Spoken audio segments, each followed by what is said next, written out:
This episode of the podcast is brought to you by Very Hard to Submit. Go to vhtsny.com and check out their kimonos, compression gear, and apparel. This is a brand we are excited to be supported by. Their gear is high quality with a clean design. Go to vhtsny.com and see for yourself. Hey everyone, welcome to our 100th episode of Grappler Union podcast. Javier Palomo alongside Anthony Zito today. Our guest today is Daniel Wanderley. Daniel is a third-degree black belt under Gutenberg Melo, a member of the Carlson Gracie jiu-jitsu team, and is the head jiu-jitsu coach at Roufusport. Enjoy. It ain't the 6 minutes. It's what happens in that 6 minutes. You told me using any technique that works. Never to limit myself to one style. Keep an open mind. We're not here to take part. We're here to take over. In order to become more peaceful, in order for you to become better and strategize your life. Beautiful. All right, we're live. 100th episode. Yep, the big one. The big 100th episode. That's how long it took to get this guy in the studio because we've been asking for day one. Sorry, guys. Daniel, welcome. Thank you. Yeah, Thank you for having me here today.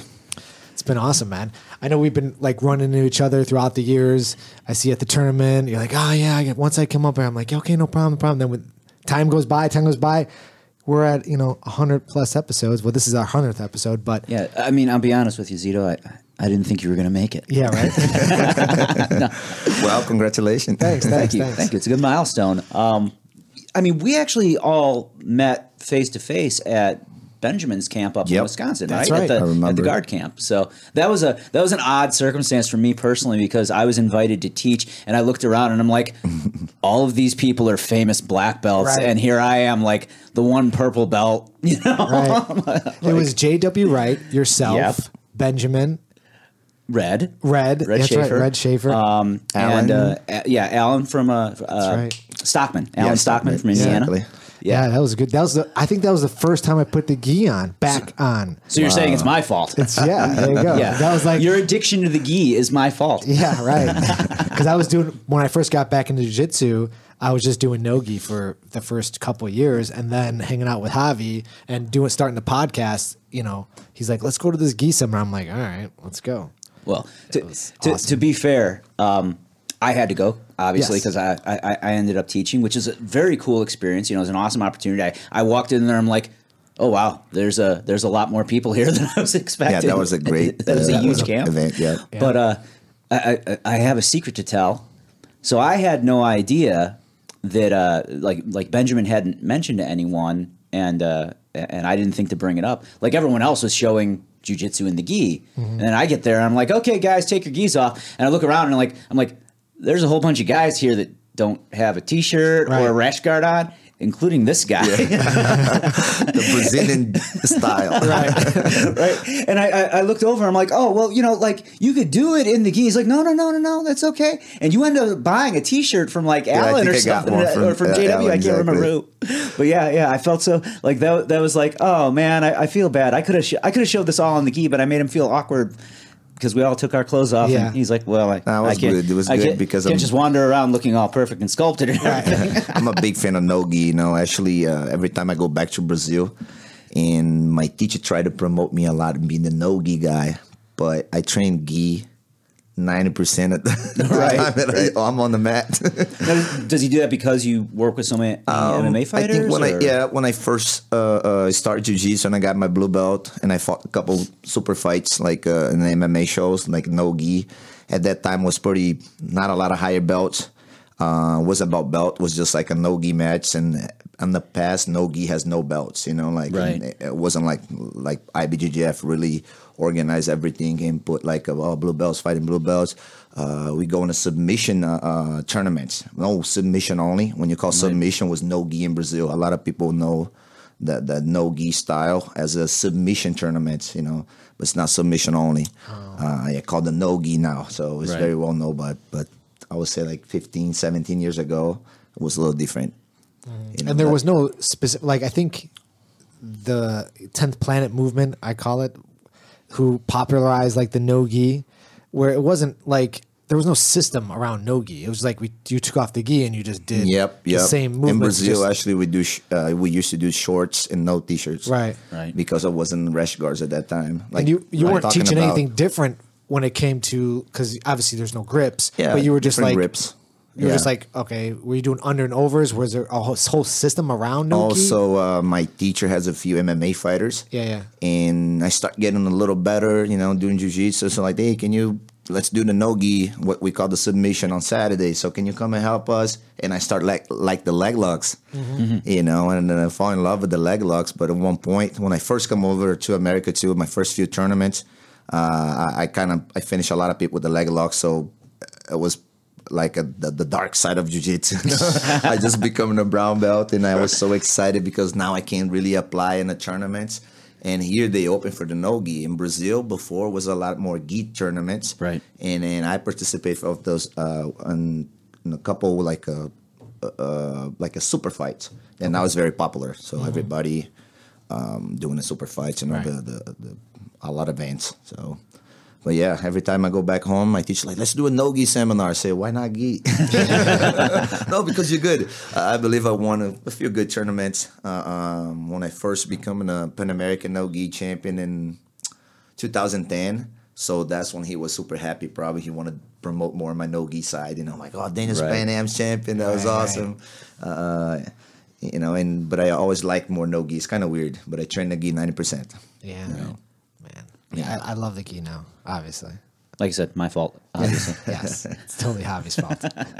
So coming over here, so you started training in jiu-jitsu in what year was that? I give you guys a little intro here. I started jiu-jitsu in 2001. Okay. I'm from Brazil. It's a city in northeastern Brazil by the coast. It's a beautiful city. Not because I'm from Recife, but if you Google that, you're going to see my teacher's from Rio de Janeiro, and he moved to Recife, I believe, in 1996, something like that. But I started in 2001. His name is Gutenberg Melo. He is the guy who promote me in every color belt. Even when I first come here to America, I was a brown belt, but I got back to Brazil right after Carson passed. I'm going to get in that little part in a little bit. And I got promoted to a black belt when I came back here. So that's the man that... that I own everything in my life. Jiu-jitsu changed my life, and he's part of that. He's a big part of that. Gutenberg Melo, old school Carson, Gracie black belt. He's probably now, I think he's working on to get all the documentations up to be a 6th degree black belt. He's old school, very old school. So, jeez. So obviously he's still alive. Yep. Every year I go back to Brazil. Wow. I got to stop by, training and train with my friends. He's still training? Yeah, he's not training. Okay. He's actually has some healthy issues. Said he's not allowed to really do roles he teaches. Yeah. He has a lot of black belts. He's an old school, like I say, been in the business for a long time. And it's just fun. Every time I go back, he's a teacher, a regular, like a teacher, school teacher, history. Oh. So wow. He's a very wise man. Yeah, I love that guy. And, I actually get a lot of emotion when I talk about him because I feel like I miss him a lot in my life. Yeah. So he always give me good advice for personal things in life, Nice. Yeah. So then you came here in 2005? Yeah. So let me keep going with that. Yeah. I learned jiu-jitsu. I was a brown belt. My mom moved to Chicago in 2003. So, actually 2002, my bad.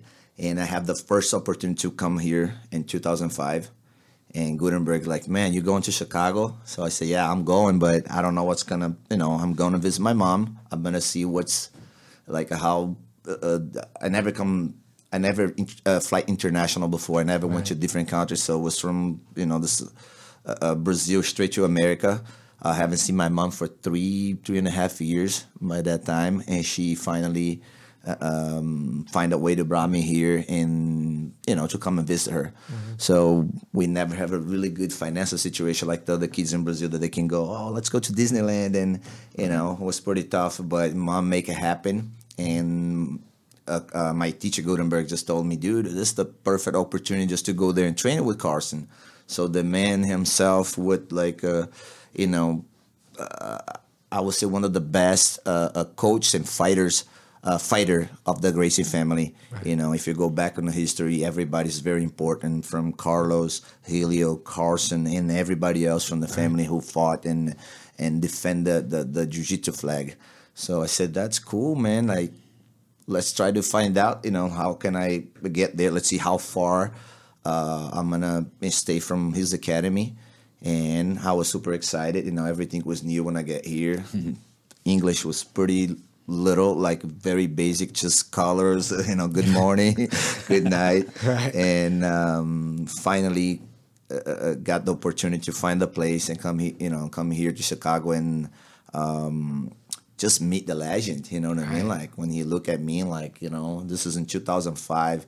I believe it was November 2005. It's a little chilly out. Yeah. First cold. First real winter, actually, huh? Yeah. So when it's cold in Recife, like, you can still wear like a long sleeve like you're wearing right now. I never wear a coat in my life before I come here to Chicago. So anyways, and he made me buy a lot of, Carson was funny. But I walk into the gym. The gym used to be I never forget about the number, 1235 North LaSalle. Downtown Chicago, very nice gym, like a regular gym that people go there to lift. Yeah. And they have in the first floor the jiu-jitsu program along with some MMA and boxing, I believe. And I walked in, you know, like, I saw a little sign inside of the gym. They didn't have a sign outside. It was just a sign of, I believe, it's a FFC club, which is a good gym in town. And I walked in, I saw a picture of Carson Gracie, you know, like, I'm like, damn, I'm in the right spot right now. So walking to the fourth floor, you know, asked for, of course, permission to come in and front desk. And when I walked in, I saw the match. I saw a few people, like, you know, getting ready to train. And I look at Carson himself walk on the mat, turn around and look at me, and right away, just like straight, like in Portuguese, hey, who are you? You know, look at me and you know I'm Brazilian.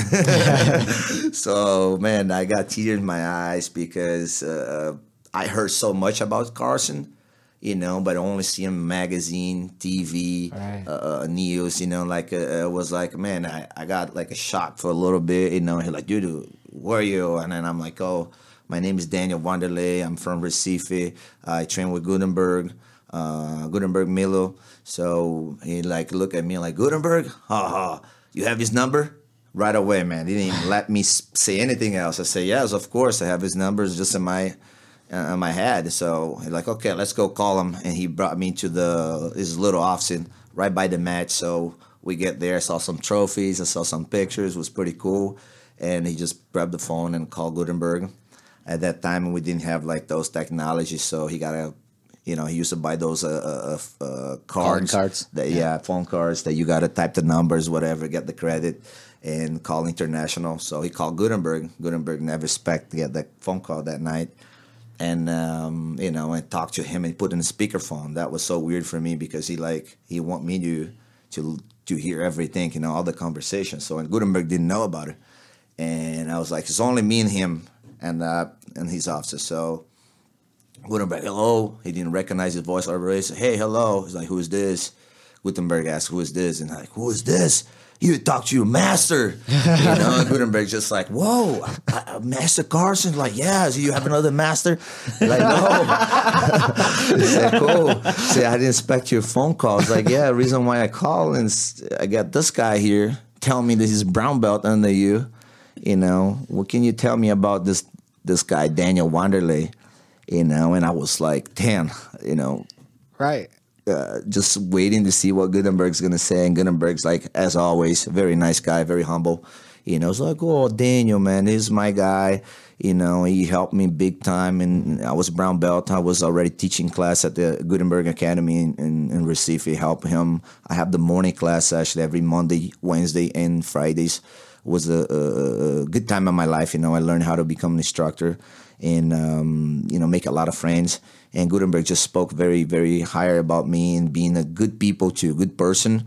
He actually asked Carson for the opportunity to train with him. You know, it's like, yeah, man, can you open your doors? Can you let Daniel train with you?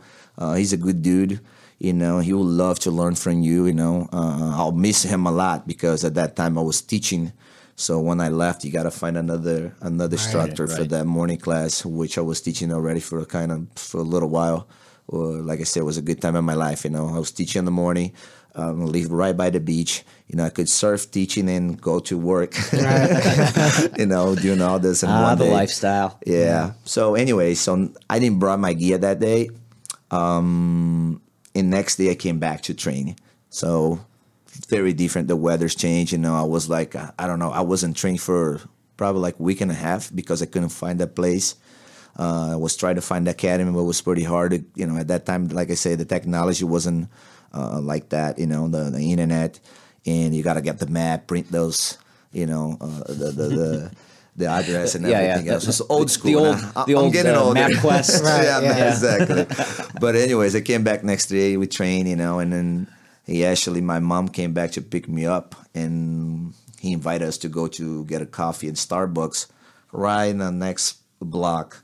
It is a place that a lot of people, the people who knows Carson, who used to hanging out with him in Chicago, they probably have a coffee in that place with him before, because it was like one of his favorite places.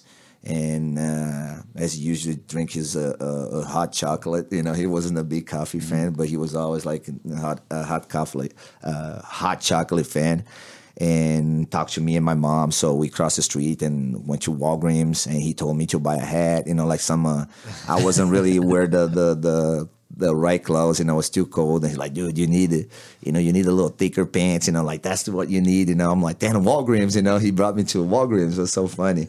But anyways, I start training, so I have a really hard time to go back and forth because I was working, but I want to train really bad. And my mom and myself, we used to work in a cable company, which we got to drive, take the stair, like climb, connect, and disconnect cables. Jeez, it was your pretty mom was tough. doing this also? Yeah, my mom was doing as well when I came here. So I was kind of trying to partner with my mom so I could do the harder part. Mm-hmm. And honest with you, man, I couldn't do it for too long. Like Carson actually saved my life.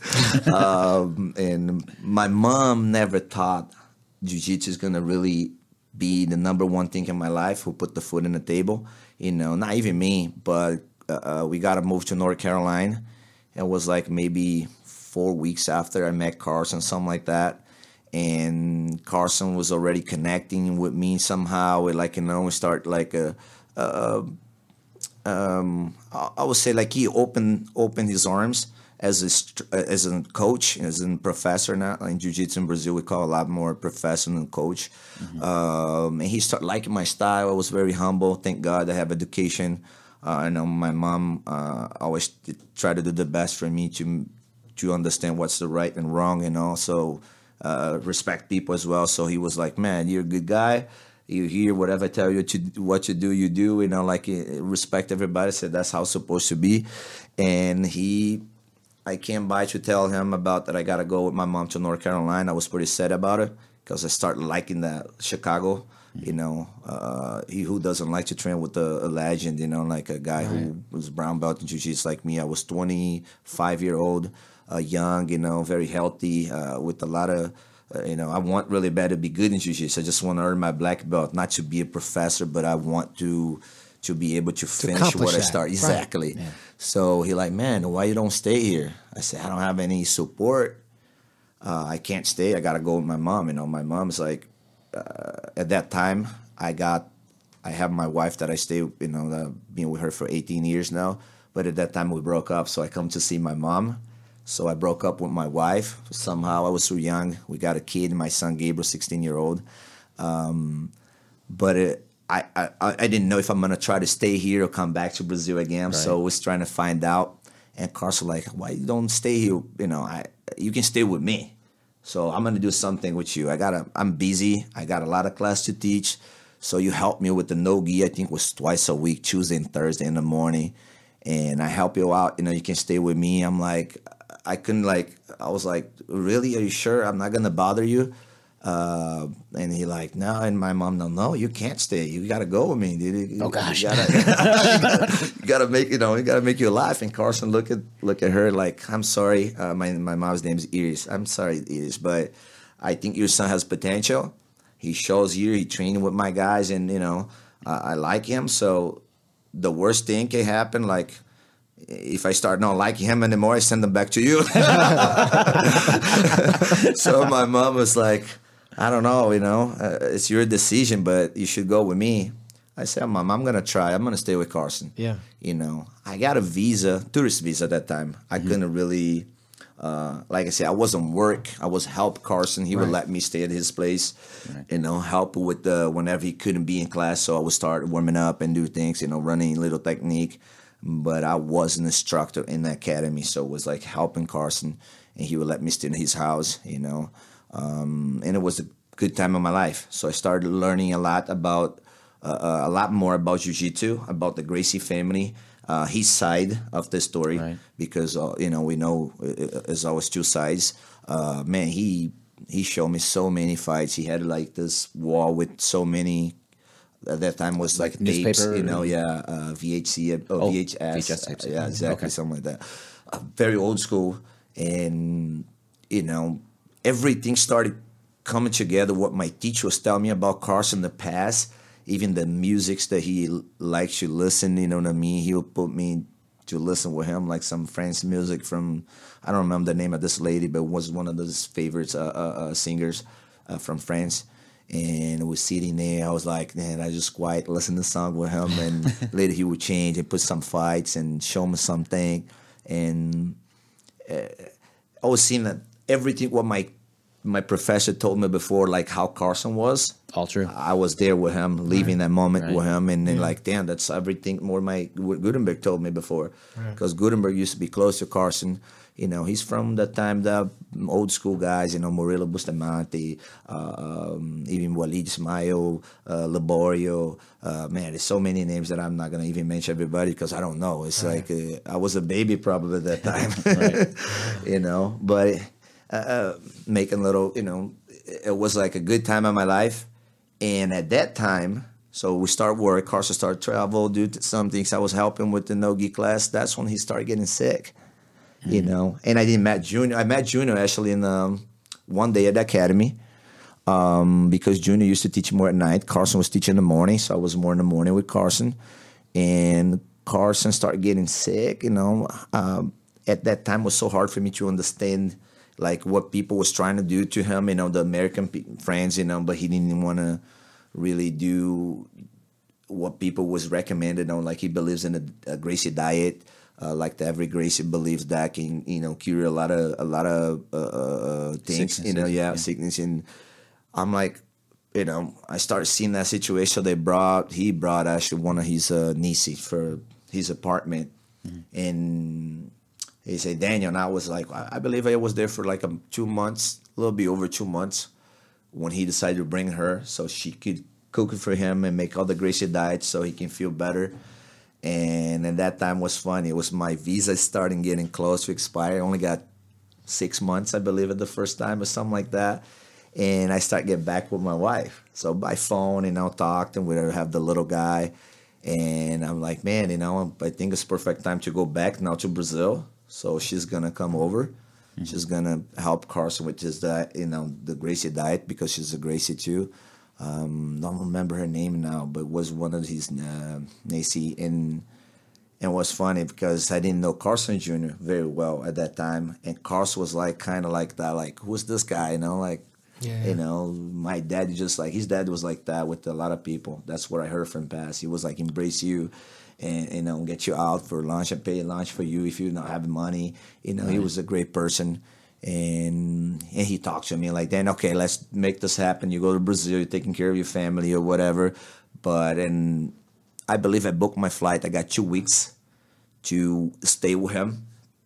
And he started getting a little more like, my niece is going to come by now. And the apartment's so small.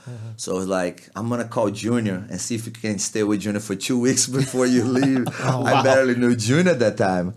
And I'm like, wow, nothing to do, right? I call my mom. I say, it's not worth to go now North Carolina and go North Carolina to Brazil because the flights from Chicago, it's way easy international airport. And Junior kind of, opened the doors for me. And that's when I started knowing Junior. Right. Like he just opened the door, like, dude, I got a stranger in my house, like I was a stranger for him. And I said, dude, I don't want to bother you. Sure, I'm gonna try to get somebody else. No, dude, my dad asked me to do it, so I want you here. No problem. So 2 weeks, no big deal. Right. Let's enjoy the time, and then hope the best for you when you go back home. And I talk about a little bit my personal life with my my wife, that I was just trying to get back to with her. And that's that was the best thing I have done, actually. You know what I mean? So I'm happy with my family. I got another kid with her, and we're pretty happy now.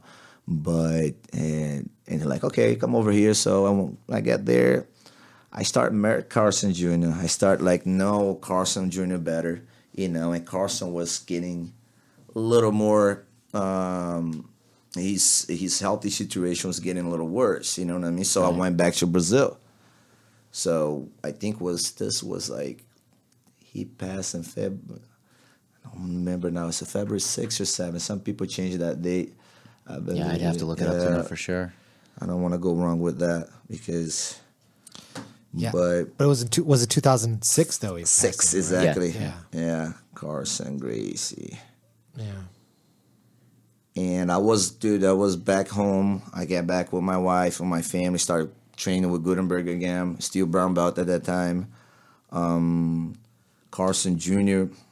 called me. Actually, one of my good friends, I don't know if you guys know him. He used to train with us a long time. His name is Colin Lane. I believe he trained with, he's a part of a new breed, Banzai, I believe. Okay. I believe so. I believe February it's a black 1st. belt. Yeah, you're right. My bad. February Yeah, people, 1st. I was confused. 6 is the year. But anyways, so I got a phone call for this guy. It's a guy who helped me big time too with translations. He used to speak Spanish. When I was there to try to, to help Carson, he was always like, hey, Daniel, you can say this and help me out a big time. And he called me. He's like, dude, you can, you won't believe what happened. I'm like, dude, I didn't know. It was like, dude, Carson passed. So you were in Brazil. Yeah, I was in Brazil at that time. No one heard about anything. Yeah, like I say, the internet. Yeah. It was totally different. Like 06, this is like 12 years ago, right? So I'm like, really? I couldn't, I get in shock. So I got sad, that was in the morning, man. I believe dude, a few days later, they was all taking care about his funeral and stuff. I didn't know what really happened at the time. I wasn't here. But Carson called me, Carson Jr., and they're like, dude,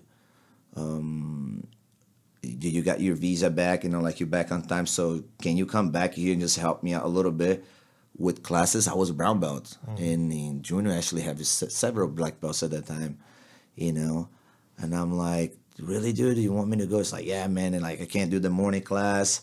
I will try to help you out here, get your situation, because I couldn't really stay and work if I didn't, Right. So, but I just needed a little help. And the last guy who was with my dad, and he had a good connection, was you.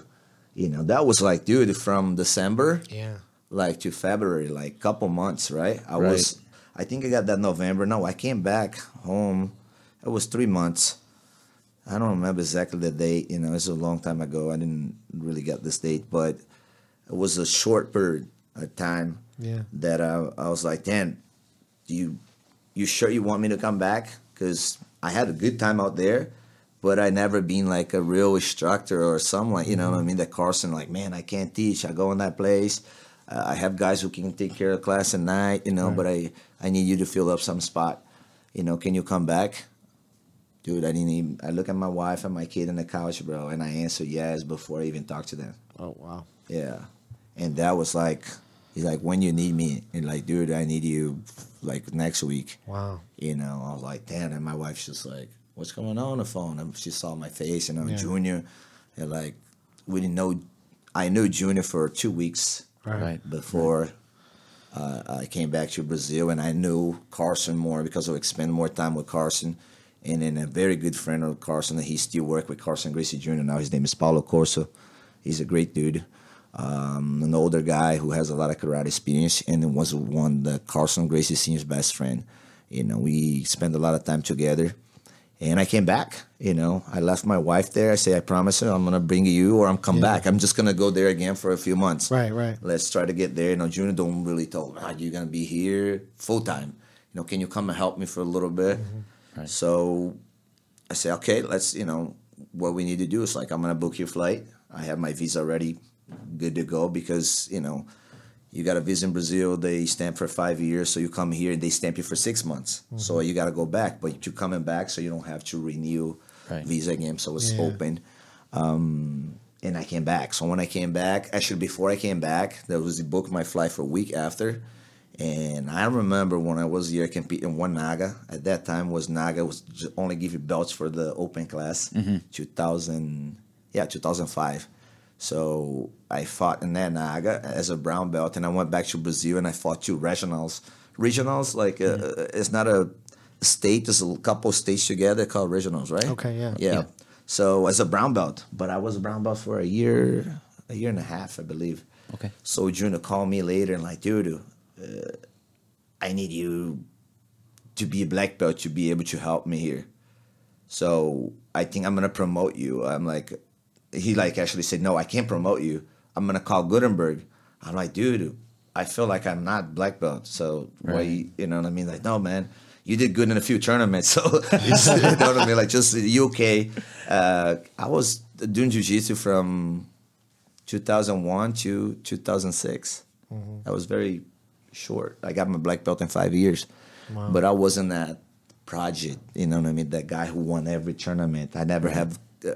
I won state tournaments as a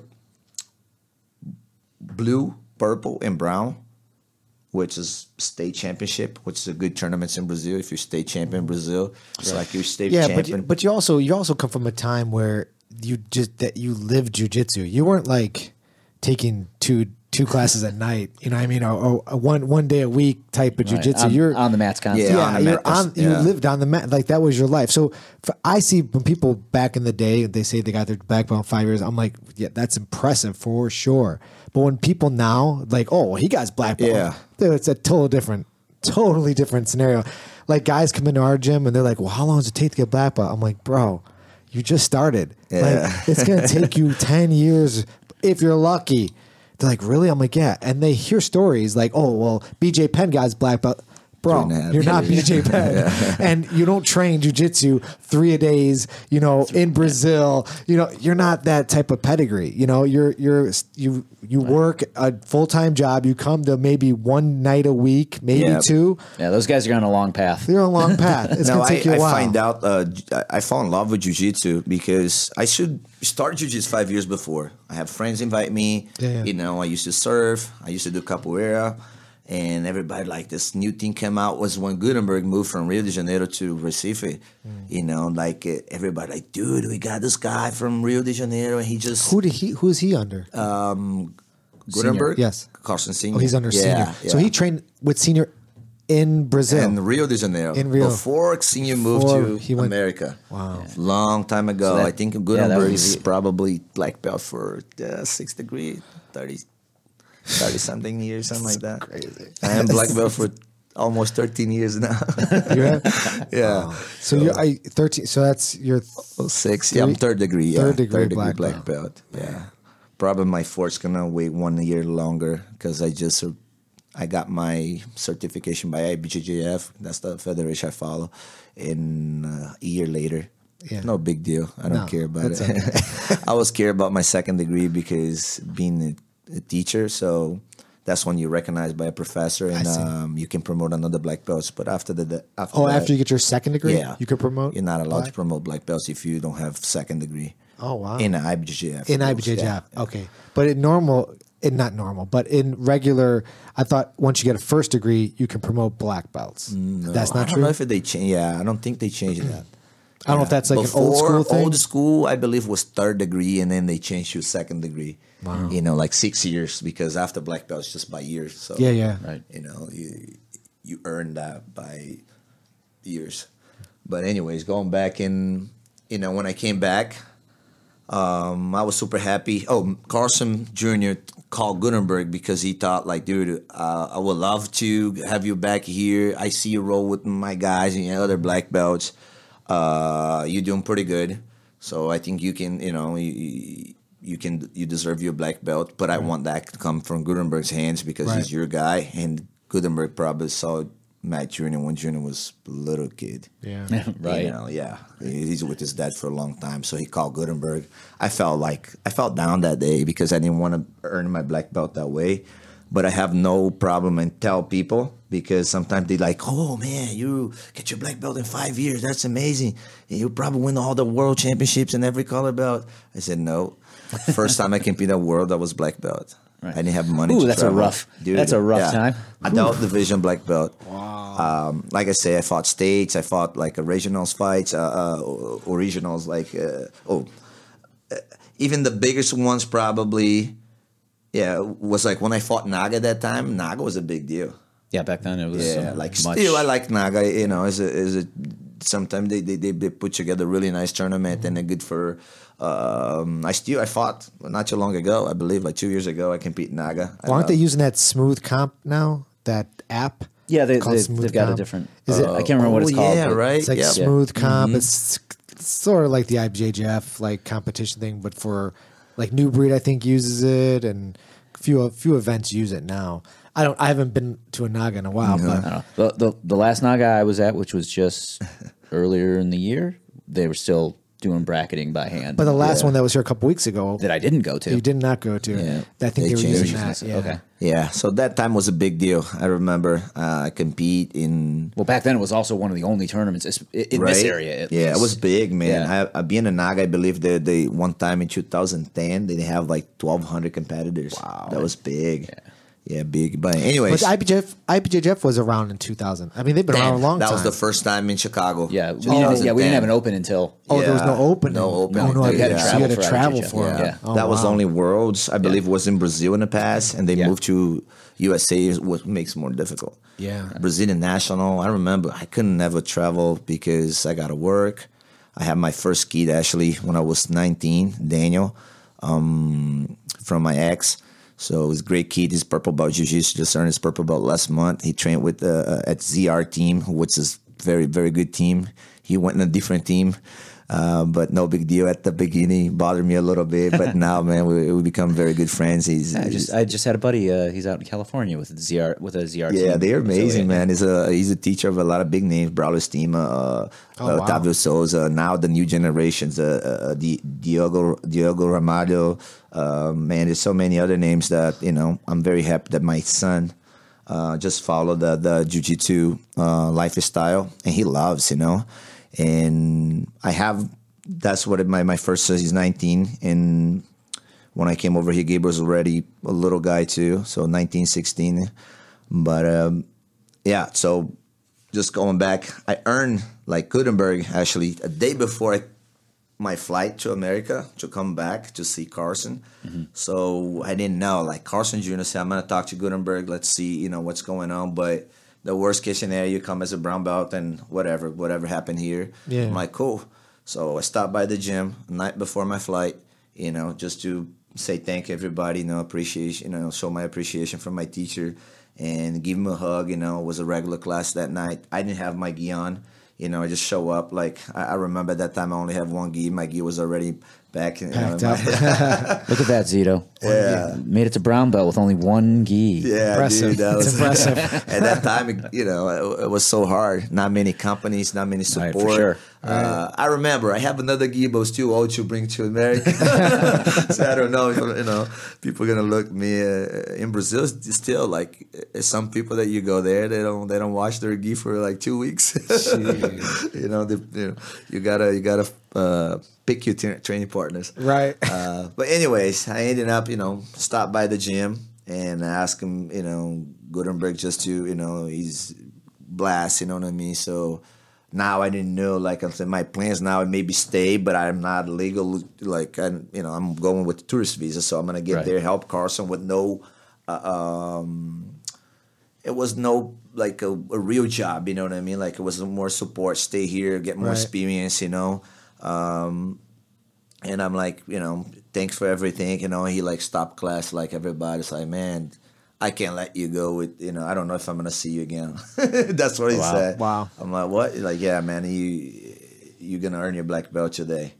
So one of those guys took his gi off. I got to wear his gi. He took a black belt for another guy, and he tied on my waist. That was so weird. I have that picture. Thank God one guy had this Kodak, like old school cameras, that otherwise I won't have the picture. Right. And he promoted me that night. Probably was one of the best nights of my life. I was like, I couldn't believe. I thought, I was like, man, I don't know if I deserve that. I don't know if I'm really going to show him, prove to him that I can be a real black belt. And it was just a new journey, you know what I mean? I actually felt pretty good 3 years later. I could teach. I have technique enough to roll black belts, to give them a hard time. Tap some black belts, get tapped by another black belt, is the ego. Everybody has ego, but the ego was never my enemy, my number one enemy, and I was just trying to get better. I said, well, if he trusts me that I deserve my black belt, I'm not gonna think that I don't. Your coach. I just gotta catch up. Right. That time I came back. It's funny that I have when I came back, I met actually when I was brown belt the first time. I met a good friend. His name is Manaco, Andre Leite Manaco. I've heard of that guy. And, he was purple belt at that time. We become a very good training partners.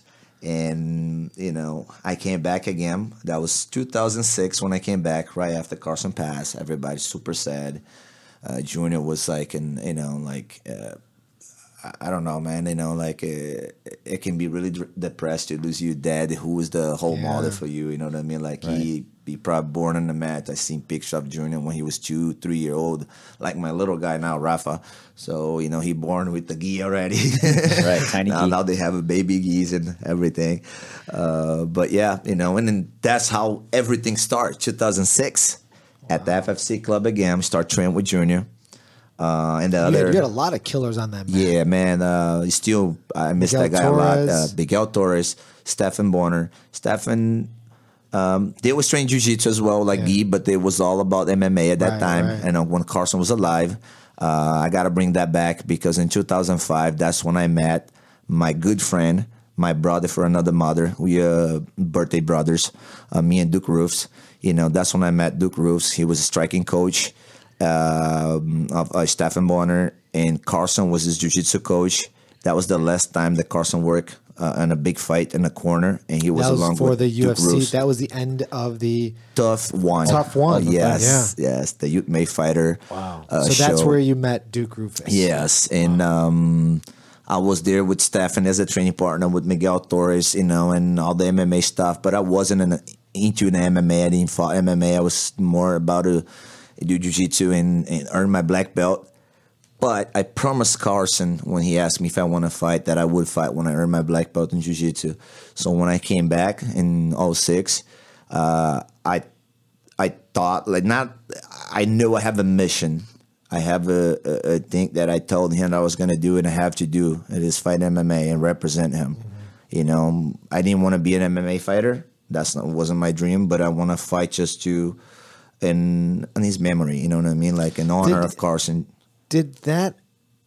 I mean, fighting jiu-jitsu is one thing, but fighting MMA / jiu-jitsu. I mean, was that really important to the Gracie family? Was not just doing IBJJF tournaments and winning, but actually MMA jiu-jitsu. Carson was a fight lover, no, doesn't matter. He used to like a lot the rooster fight, because you see the roosters, cockfights, it's they don't quit. Some of the good ones, they don't quit. It's some of the slangs that Carson brought to the jiu-jitsu world that people are still talking about, like a mutuka. Galo mutuka is like a rooster, when they're not tough, they running away from the fight.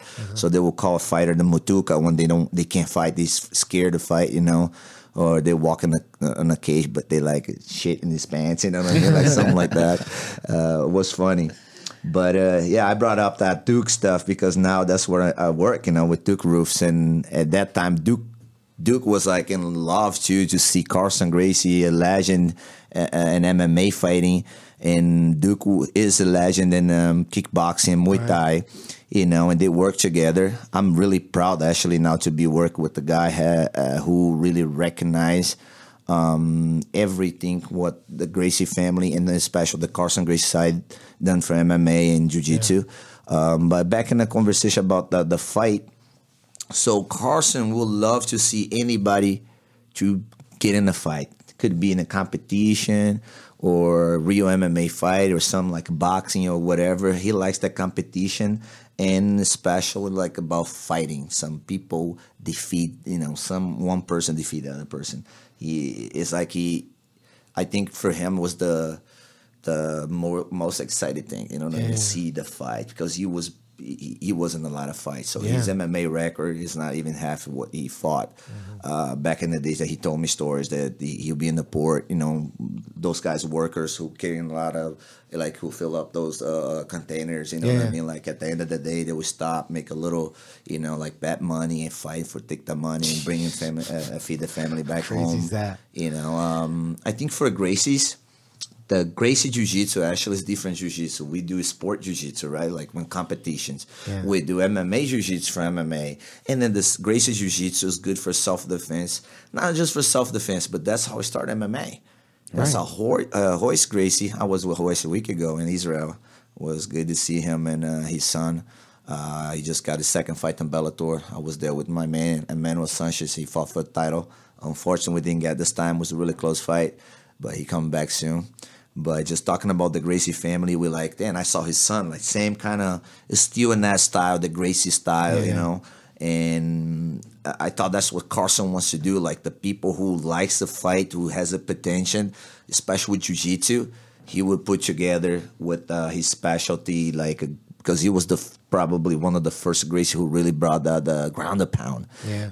Back in the days, you see Helio fighting, punching, kicking, do stuff, but it was more clean jiu-jitsu, looking for submission, looking for choke, make people go sleep. And Carson, I believe Carson was the first Gracie who fought without a kimono. So he took his kimono off and then really fought. That would become the MMA, it was Vale Tudo before. Vale Tudo means in Portuguese is like everything legal could go, I believe except just not pulling hair and fingering them out, but everything else you could elbow kick you when you're on the ground. No many rules. And I have one of my pro fights that was in Vale Tudo rules. Back in Brazil. That's the only fight I fought in Brazil. But I promised him I make it happen here in Chicago. Even more happy. I didn't fought any special guys, tough guys. It was my first fight. I went pro right away. And me, Maneco fought that night. Andre Magiz as well. He's still with Carson, teaching Muay Thai and Jiu-Jitsu at the headquarters. It was a great night.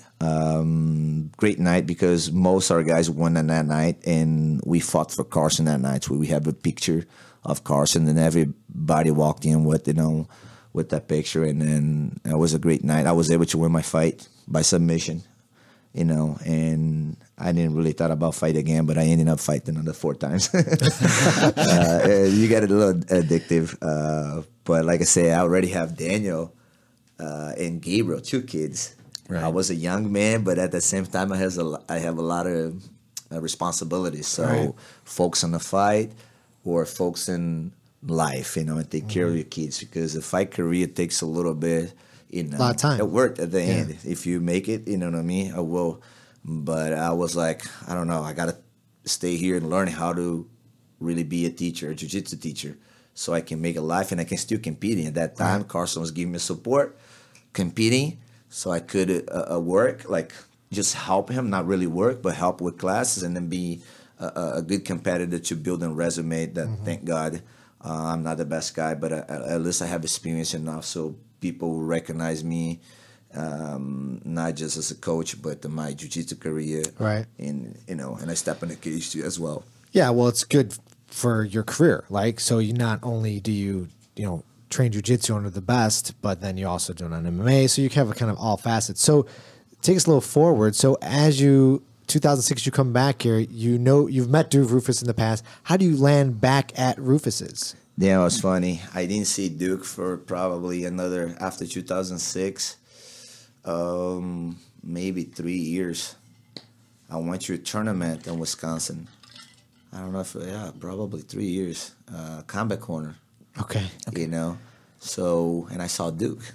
Duke actually is a partner with Combat Corner, You know, he got a partnership somehow. I don't know very deep about it, but he's a partner with the Combat Corner. And he saw me and said, "Hey, Daniel, what's up? You know, like, good to see you, man." And I could speak a little now, bit right? with him. Yeah. I'm like, "Hey, man, Duke, you know, like, I got my son Gabriel already here at that time. I brought my wife and my son. It took me years to do that. But thank God that was actually one of the battles most important in my life. It took me forever, but I won that battle.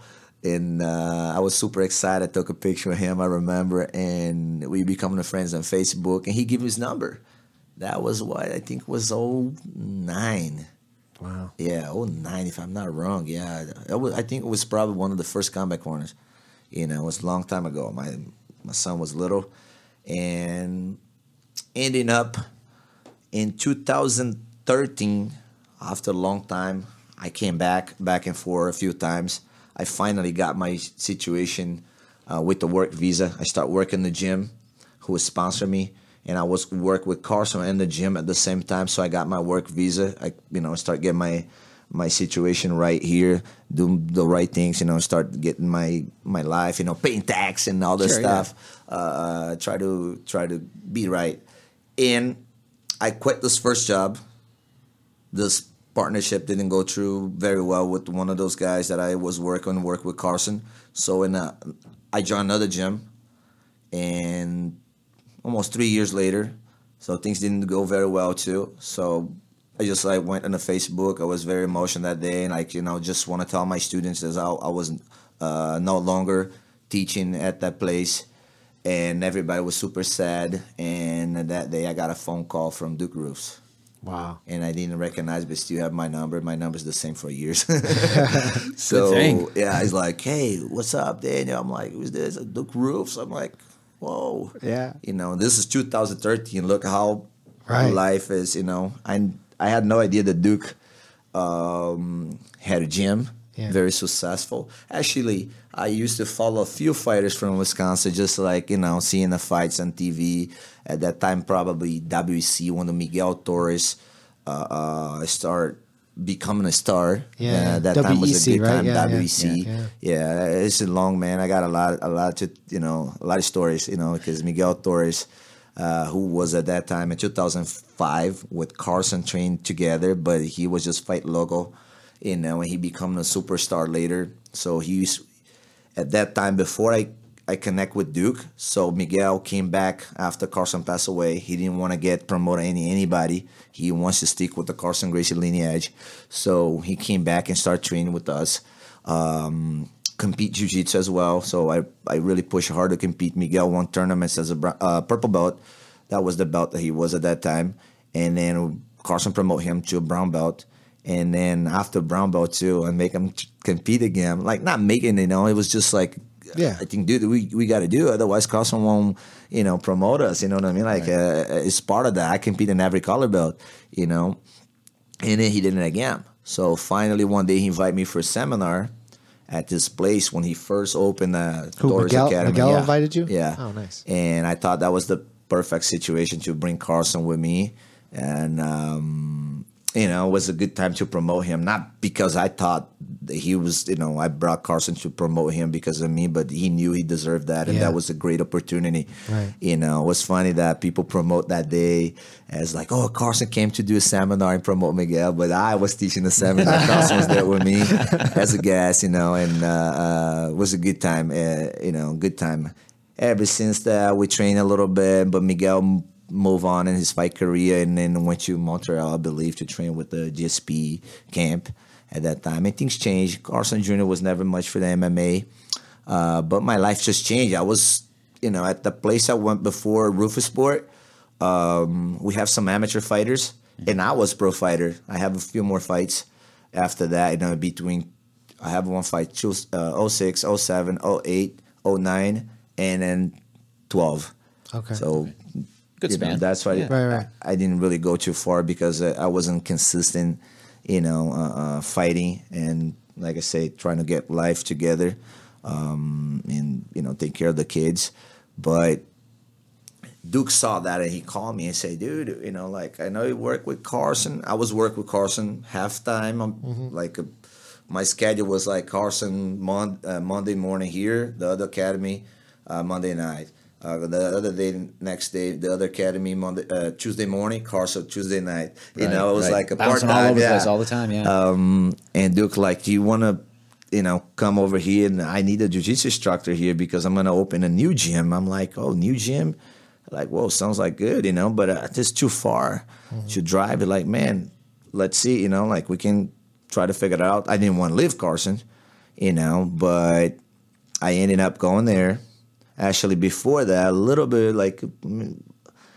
before that, good friend of mine went to, I think it was the first WEC in Wisconsin.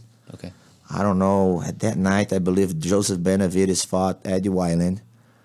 And Danny Castillo fought somebody else. Then my friend, Fabio Prado, is one of my best friends. We call each other every day. He's a jiu-jitsu coach of Team Alpha Male, Uriah Faber. He's been there for a long time. There's a lot of other coaches as well, but he's the main one, He invited me like, dude, I'm 1.5 hours from Chicago. Do you want to come here and roll with us? So I drove there to the hotel. So those guys took me to Duke Academy. I saw Duke again before that, right. Time. So it was kind of awkward that day because Duke's crowd just trained on one side and then we trained on the other side. It was fight week, two guys fighting. Yeah. We was just there. I was like happy to see if anybody want to roll with me. Any of those stars, I met Eric Koch, I met Anthony Pettis that day. Had the opportunity to see Duke again, and it was me, TJ De La Chaux. TJ was there. He's still with Team Alpha Male at that time, but he wasn't fighting. He just came to a corner, and we got actually got a roll that day. It was pretty good, and ended up we got a picture. I got this picture still, and later he saw the post. He called me. I went there. I taught class. I rolled with the guys, the jiu-jitsu team. They used to have another jiu-jitsu coach. There was probably a few jiu-jitsu guys before me, but nobody ever was staying in Roufusport, as long as I stay. Like, dude, it's been almost 6 years. Wow. Yeah, almost 6 years now. 2013. So, 2019 is gonna be 6 years. But yeah, man, when I came back, I did that, and like, dude, you want to stay overnight here and tomorrow train with the pro team? Because I have a good idea here. I'm gonna open an academy. It's like 20 minutes away from his headquarters. But I really need a guy like you, man, like with your like Carson style, like he saw when I taught class. I brought that up in a little MMA that I always mention class too, like, oh, if you do MMA from this situation here, instead of go for the sub, you hit first. That's come from Carson and my teacher Gutenberg. They always Gutenberg learned from Carson. The Carson, that's what I brought, that porrada stuff. Porrada means you hit, you hurt people, and Carson was all about that for MMA. Like, you gotta hurt people, so you can get the submission. It's like you gotta knock on the door, so they open the door, so you get in. So I embraced that style, and I was teaching like that. So I'm like, all right, man. Though they have a fighter's house. I stay over there. Next day I came back, and I had a good time with the fighters. That was like, they throw you in the Shark Tank. Like, hey, you're gonna teach today, so can you run a class here?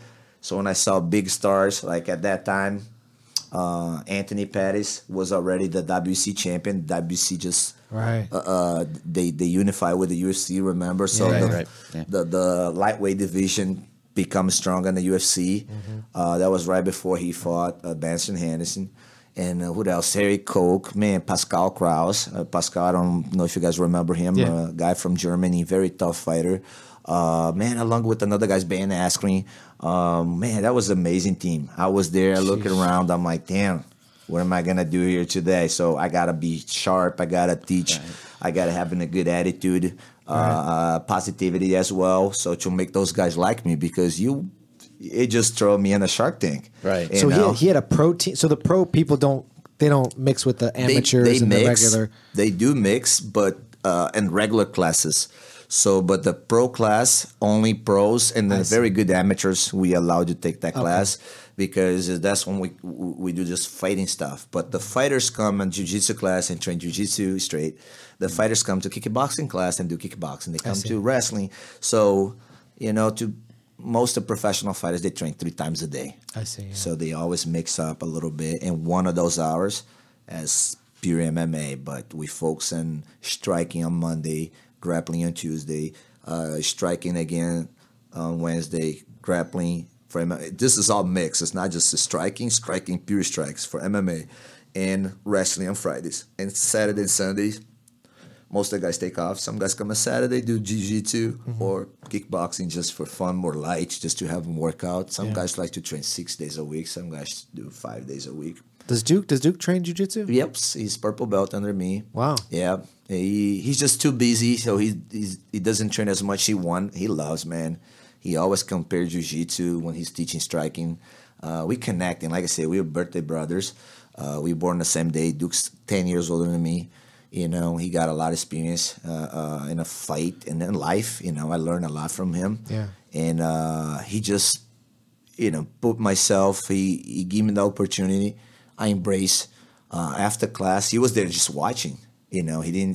He was there like, hey, can you teach? Right, just observing. So I kind of run a little warm up. I went through some techniques, and I roll. I roll with the guys, and I roll with everybody, all the top dogs. And then Duke looked at me and like, man, yeah, can we talk now? I said, yeah. I said, dude, I just need a guy like you. It's like, what do you mean with that? I need you for the fight team. So he brought me in for the Jiu-Jitsu New Academy that he opened in Heartland, like 25 minutes away from Milwaukee. That time he did that. It's like, dude, I need a guy like you, because we had a guy like you before, but he only stayed for a couple months because Brazilian guys don't like to stay here in Wisconsin. So you live in Chicago is not a big difference. It's not a big change. Right. So I said, man, but I work with Carson. At that time, I was getting everything right, but somehow Carson at that time couldn't sign for me for my visa. So I'm not really sure about, it takes a long time sometimes to become a citizen here. Like my mom's in the process now, so I'm still in the process with my work visa to become a resident. And some people take fast, some people take too long.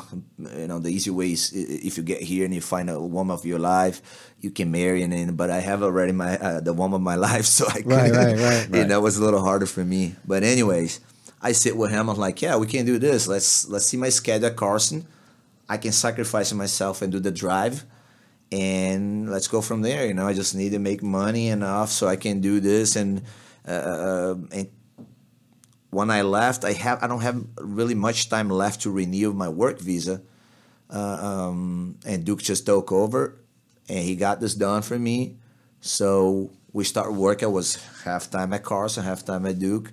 So Duke didn't offer me a good, full-time job. So, man, I know you love Carson Jr., and I do, man. He's my master, you know what I mean? Like, not just going to change. Gutenberg is my teacher, my master. But the last, from 16 to now that I moved here, I see Gutenberg once a year. And I saw Carson here a lot more. So he actually is a godfather, my little guy. So, he's pretty close to me. I love that man. I respect him. Whatever decision he made for the team, for the Carson Grace team, that's the team that represents the Jiu-Jitsu. So I just signed on the knee, you know what I mean? Like, I agree with him. So he's he's the leader. He's our general. But I talked to him, and actually, I know it was, tough. I showed the email that Duke actually emailed me, makes it really professional. And he's like, Daniel, I can't have you here full time because, I'm getting my things together now, so I will be able to apply for you later. But now I can't do it. So, man, I love you and your family. Go to Roufusport. So when we see what the future is gonna, hold and you for obviously visit a lot. Oh yeah, he comes by a lot of times. He doesn't, I like to post a lot of things, but he's really, he comes by. He was there another day. We got coffee together.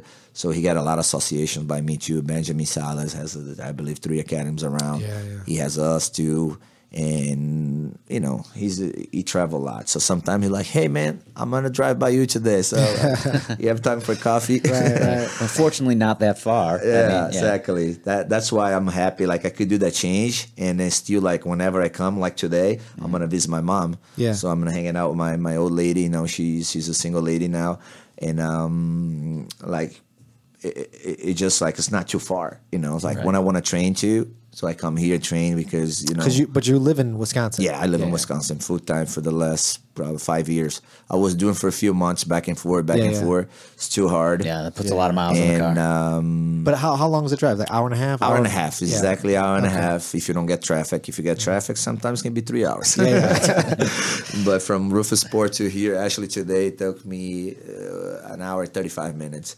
So you got a lot of exciting things happening. Like Tyron Woodley's obviously trained out of your he trained at right? Roufusport as well. His head coach is Dean Thomas, from American Top Team, the team that we respect a lot. I have a lot of friends out there. The former coach, Ricardo Laborda, is my good friend, and many other ones. Jucão is Juan Carneiro. He's a former UFC fighter as well. I have a lot of friends out there. The little Pajopinha, little because he's short, but he's a big, big heart and big champion as well. I look at those guys like example, you know what I mean? Like example, what I want to do in the future, have the experience that they have. They're older than me, but anyways, going back, so Duke actually made me that offer, so becoming the jiu-jitsu coach at Roufusport. Right. So, and with all those things going on now, fights, I never coached on a big stage until I went to Roufusport. I cornered Miguel Torres in the past. But obviously, like when I joined Roufusport, and he like, dude, the first fighter I ever coached from Roufusport was Sergio Pettis. Wow. Like I didn't know Sergio very well. Right. So Duke invited me for a show. Sergio was fighting for a title, RFA title. I don't know if you guys remember. Now it's the LFA. Is the organization. The organization. So I was first fight ever, Roufusport. I couldn't really coach Sergio as much, because we didn't know each other. So I was there just more physically being like, okay, the new jiu-jitsu coach at Roufusport. And that's when he announced, like, oh, Daniel is now a full-time Roufusport coach. And ever since we just have like good things, going, like never stop, ups and downs, of course, because the fighting game is... it's a rough game to be in. It's a rough game. It's a rough game. Mentally, it's got to be a rough game to be in. The next day, you all the way, like, you as good as your last fight. Yeah. That's the way it is. Unfortunately. So what do you rather do? Coach jiu-jitsu or coach jiu-jitsu for MMA? I love jiu-jitsu, and MMA just become part of my life. Like, my son now, Gabriel, he really into MMA. He's been a part of the fight team. If he's only 16. But he had 2 pancreation fights, which is fights that you're not allowed to punch. No strikes on the head. But he really likes that. So I'm kind of, enjoying the process. I don't know how many times I coach in MMA, man. It's a lot. In the big fights, I've been in title fights in UFC, World Series of Fighting, Bellator, not too long ago. Like I said, a week ago, I was in Israel. And, sometimes... most of the times I believe we with the positive record, we winning more than, But do you guys, does Duke and do you guys like look for talent coming up? Do you try to like kind of figure out who does what, who's going to be good at this? And we have people from all over the world coming, like Tyron Woodley. We just talk about Woodley. So like Woodley, he has his own gym. He has his head coach. Duke is the striking coach. Sure. He had probably another 2 coaches. I was very happy to have my man Gerald Merchant on his corner. I believe like 3 of his last 5 fights or 2, something like that. He's a good training partner, which helped with his jiu-jitsu. Like this last camp was amazing.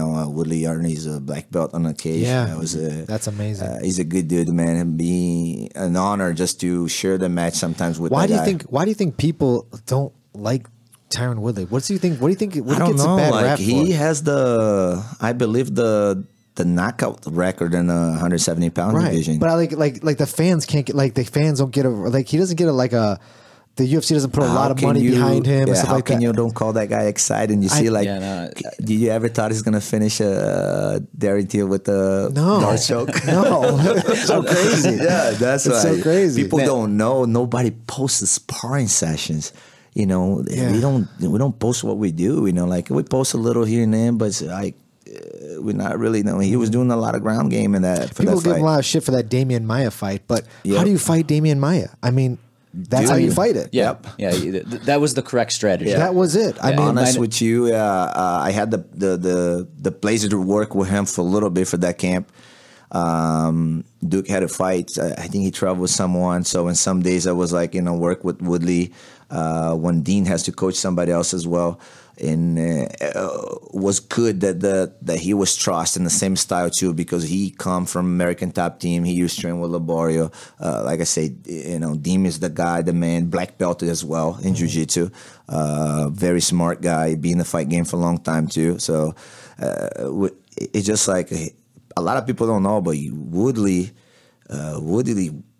he's, in my opinion, he's one of the most excited fighters. You know what I mean? When he fought what's the karate guy? Wonderboy twice. So the first fight was amazing. People was complaining about that fight. Like, how can you complain about that fight? He was trying to finish the fight the whole time. He won the fight? Yeah, he won, but people thought he lost the fight. Yeah. I mean, I can see people's argument, but yeah, I would say Woodley won. I give you a good example now. So many people thought Emmanuel Sancho won the fight last week in Israel against Patricio Pitbull, and that's who he fought. Yeah, he fought Patricio Pitbull. His first title fight. He fought the guy 2-time champion. But Manny fought so many. He fought like 3 or 4. Former champions, and for the last 5 fights, I believe he's climbing that to the top. He is in the top. He shown like was tight. One of the judges has to give a draw, so it was a pretty tough and close match. Is a gap for Bellator? Like, is it like a lot of like? Is there a big gap from because Patricia Pitbull's been in the game a long time? Yeah. Is there like a big gap in that like? I just saw an interview that he wants to young fighters, and all of a sudden they have to go right to like he wants to fight Aldo before he's retired, just because he wants to see who's the best featherweight of the whole time. Oh, is that right? He has the record on Bellator with most wins and most finishes. Could he fight Aldo? I don't know. I don't know what Aldo's contract situation is like right now. We were talking about like the excitement of guys getting traded and whatnot with the whole Askren. Yeah, and, I think this is going to be a good thing. It's going to be more. The unity, you know what I mean? Like people can, champion versus champion in different organizations. Maybe. I mean, well, I don't know Aldo's how not that champion works right now. No, I know that. But I'm just saying, easier to when negotiate. they both was the champion, but it didn't happen. Right. But I think now, I don't know. You think Aldo should go to Bellator? No, I don't know. If they open for super fights, that's how it should happen, in my opinion. Yeah. But UFC just do such a nice thing now, man, and like is getting bigger and bigger. I think, in my opinion, is the #1 organization for sure in MMA. Yeah. I love Bellator. In my opinion, they're second. The ONE FC doing so good now. I'm actually friendly with the Shatri, on Facebook for a long time too. He's doing the good things, and I think it's a good opportunity too. It is people out there like, man, people love MMA. And Asian, they love it. Yeah, it's really coming up. Yeah, Well, I saw something on Facebook where it was like a 6-year-old and a 7-year-old fighting MMA. I think I saw that too. Did you see that? Yeah. What do you think about that? I don't like that. That's a little scary, right? Yeah. I mean, 6 and a 7-year-old. As a father, I'm not too comfortable with kids boxing or doing Thai boxing. Yeah. I think this was somewhere we do have in the class Middle for pancreation at 8 years old and up. But that's not hitting to the head. Yeah, exactly. No hit to the head. Exactly. So, and we have like actually the Duke sometimes taking care of that class, with the Manuel Sanchez, the head coach for the kids. So he's a good guy. He worked very well with the kids. So we're really taking care of it. You know what I mean? Man is a beast in the fights, but in the gym, he's just such a nice guy, and all the parents love him. They were super happy that. There was a great year for me. I've been black belt for so long, and I only promote one black belt, and that was like 2016. Who'd you promote? His name is Justin Lemke. He's a pro fighter as well. He fought in Bellator. I believe he has carried the record of 8 wins and 2 losses. And he's a purple belt WGF champion and brown belt, and become a black belt as well in the last.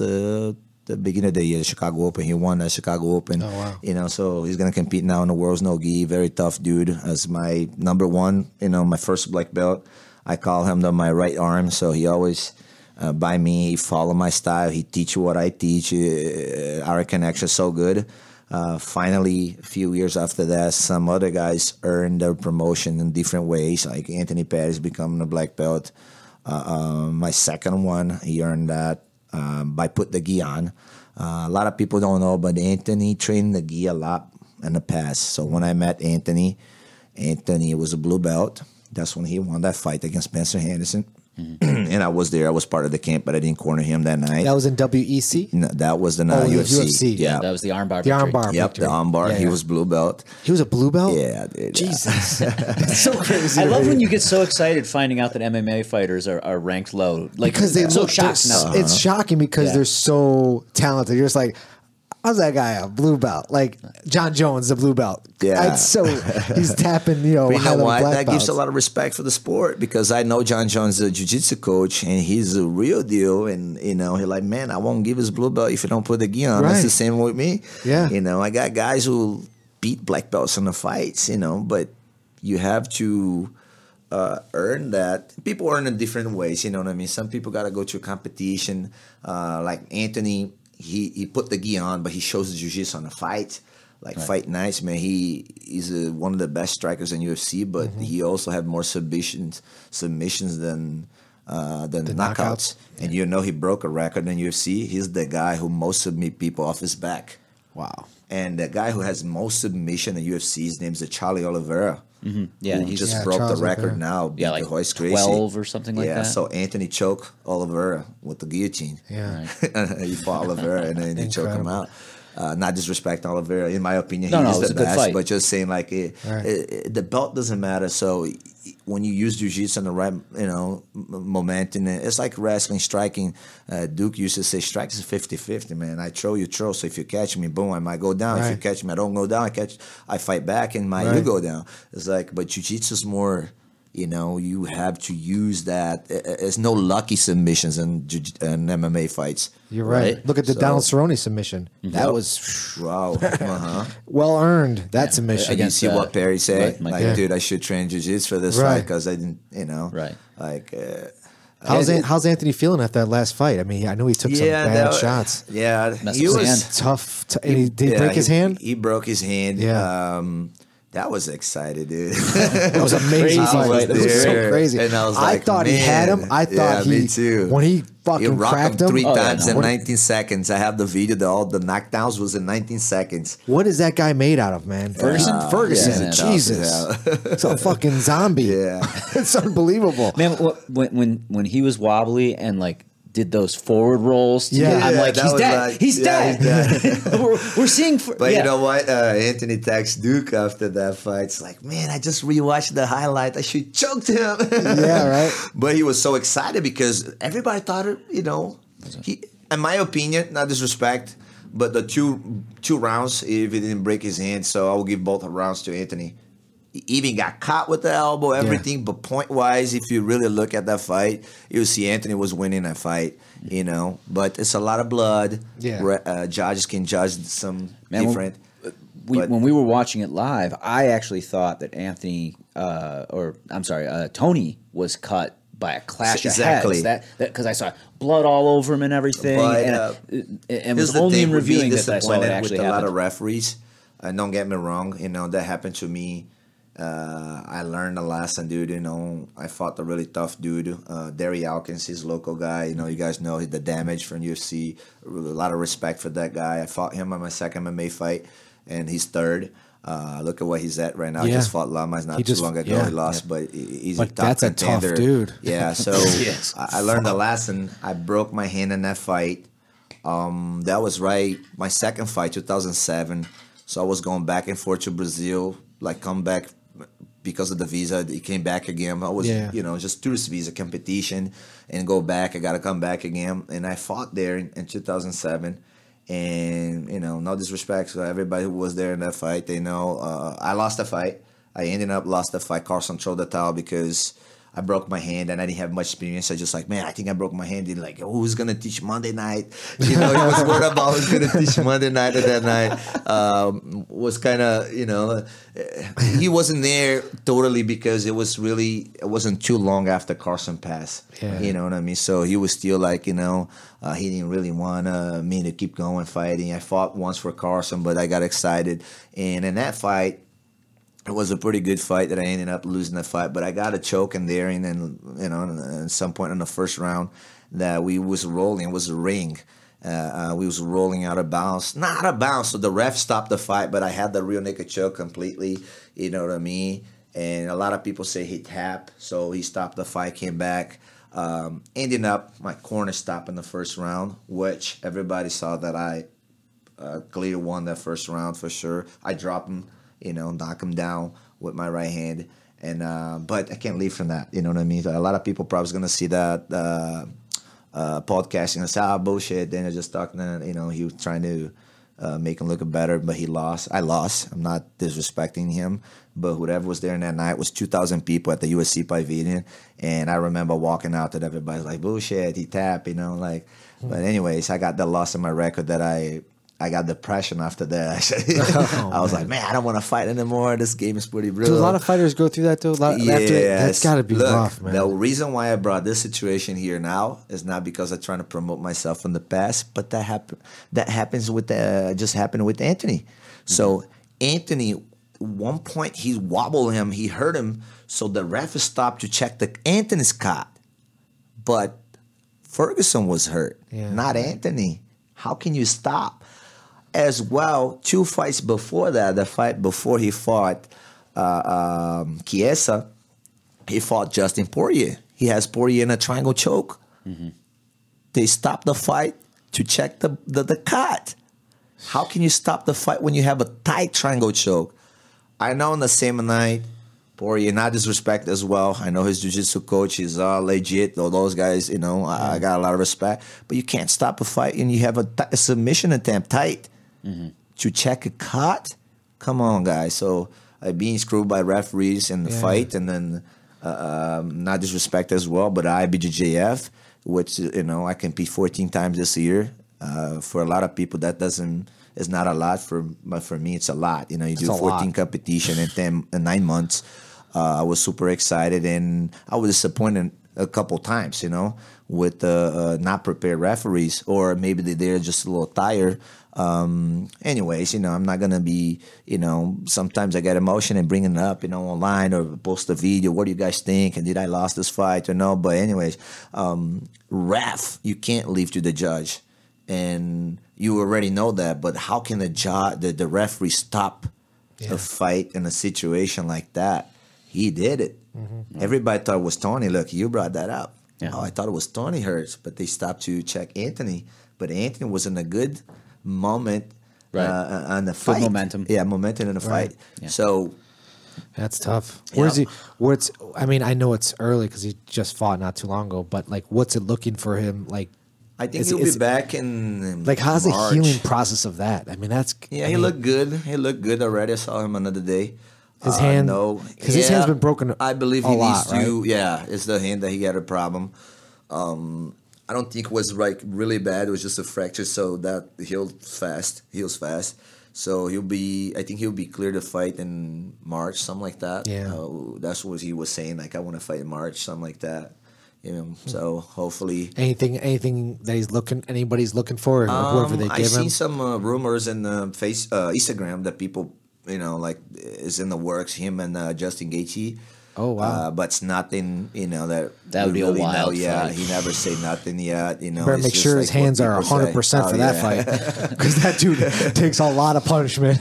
But like I say, it can be other guys. It's just like I saw a few people, some MMA IG accounts posting like, oh, it's in the works, but we never know, you know, like only when he got the call, when he got contracts, but people try to match up fights, of course, because it is an exciting match. Yeah, no, that would be a really exciting one. I have an odd technical question for you, actually. I know for a fact I've seen Sergio do it quite a few times. I think I've seen Anthony do it too. Playing like De La Riva in MMA. Yes. Like actually, is that the push and pull sweep from Yeah, De La Riva. exactly. He knew exactly The what I was brothers talking are about. Okay. sharp in that move. They like that. Boltman hit in the fight, Sergio a few times, and Anthony as well. So they got the De La Riva hook in. Yeah. They come around the ankle. Yeah, And then they from they the kick De La Riva, the De La Riva hook, they go and post their foot on the hip, Yeah. and the other one go underneath the leg, and you push and pull, holding the ankle. So when you almost come up, almost like Yeah. a tripod Yes. sweep, but with the De La Riva hook. And with the risk of getting hit right in the face, mind you. Right, of course. Yeah. So I'm actually very impressed with the fact that they've pulled that off. They've gone, like I said, I've seen Sergio go for it. I think more often, but yeah, have pulled that off, gone for it. Yeah, I know what I like to show you guys. Like if you have opportunity to do a technique video, I show that move, and then I show how to don't get hit when you use that. All right, sounds good. Because there we go. It was funny that some of my guys not too long ago they're like, "Coach, you teach a lot of guard and MMA." I say, "Yeah, because a lot of people lost fights in the guard." You know, I'm a big fan of guard game, but Carson, the Gracie family developed the style of guards that when you know what you do, you can protect yourself. It's not the Gracie style of fighting that submission only with no points.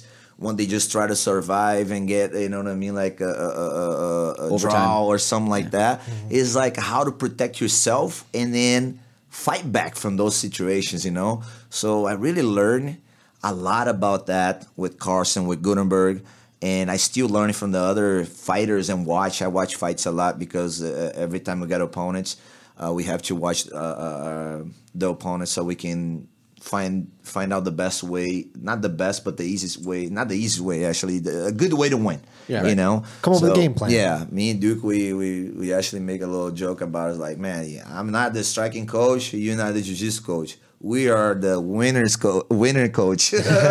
We want to win no matter what. So you will see Duke calling on bar and me calling a head kick. Not before him call, but we all connecting a lot. Like if he call 1-2 head kick, I want to make sure I say that again so that if the fighter don't answer right away, so he will, you know, in the next one, he say, you know, 1-2 uppercut. I said, 1-2 uppercut. And when you go on the ground, up your hips, keep your hip. He will repeat with me, and we work pretty well together, along with our man, Scott Cushman, is the boxing coach. This man been with Duke for so long, too, but his specialty hands. So, you know, we work pretty good together. So when you're at the UFC event, you've been to a lot of UFC events. You've been at ringside. Yep. I mean, the UFC does a great job of putting on an awesome show. When you're in the corner, when it's that like that Ferguson fight, for instance, you were there for that? Yes, I was Is there. it so loud in that arena? Yeah. Like, can they even hear you screaming stuff out, or like? Yes, and that one was kind of hard when he was moving to the other side. Yeah, because that ring is like what, 25 foot or 30 foot ring? Yeah, I think it was the biggest one. The bigger one, right? The bigger one.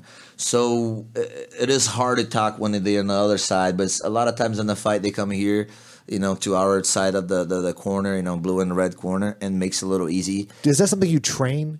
Is that something you try to like? Yes. Yeah, to It's try the to be like, thing. okay, Some this is where we're fighters, going to be. yeah. You need to get here. That we try. Bring him up here. You Yeah. know what I mean? Like Sergio's last fight, so unfortunately lost. But it was kind of a little boring with Josier Formiga, and he got his back, so he walked with him his back, like everybody like booing, you know. And at one point, we're like, just bringing him over here because I was trying to tell Sergio to open the body triangle to get his foot, the side he locked the triangle on the fence, so he slides his foot in there or his knee in there, so he would have opened, you know. But you know, you don't want to risk your neck. You don't want to risk like it's like a guy got your back with the body triangle and the seat belt. Right, you gotta focus. Yeah, it's like Right. a Damian Maya style. You know, like what's Sergio. But it's one thing the Sergio and Anthony has really good is the back defense. Those guys are, you know, Oliveira gets Anthony's back in the fight twice. Right, didn't finish him. In 3 rounds, didn't finish him, and he ended up finishing Oliveira. Sergio was very calm. What we work, especially for the Pettis brothers, some guys like you to yelling and tell things right away, They like but the calm. Pettis brothers like to calm and talk to them. I see. You know, so for that fight with Anthony, it didn't mean much because he was far away, but he don't like that crazy coaching, like like over coaching or screaming. You know what I mean? He wouldn't like Mineko. Yeah, probably not that style. Not like that style. I coach some guys that way too. Some guys did that, Right. But with experience with Anthony, even like I didn't coach him all his fights. Since day one that I went to Roufusport, because he worked with a lot of coaches as well. So we kind of the last 3 fights, but the first fight didn't happen when the Connor messed up and threw the thing in the buzz. But anyway, so we've been working together for 5.5 years. Like I know where he can do it. I can coach him well. I know the way he likes to be coached too. So we communicate a lot. He's not just a black belt under me. His jiu-jitsu, he had an academy, a Pettis Martial Arts Academy. That jiu-jitsu out there is running by Mike Big Road, one of my black belts as well, that I'm just going to talk about that in a little bit. So I promote 4 black belts this year. I'm very happy. And Mike Big Road is one of those. So he's in charge of the jiu-jitsu program along with Anthony, but Anthony's not really teaching full-time, so he's there, he's training, right. But it's like we call Wanderley Jiu-Jitsu. Carson Gracie team, of course. My flag is Carson Gracie, but I'm trying to create a little affiliation so I can have a guy who support my part of my jiu-jitsu team as well. Not separate. It's Wanderley Jiu-Jitsu, Carson Gracie team, Roufusport.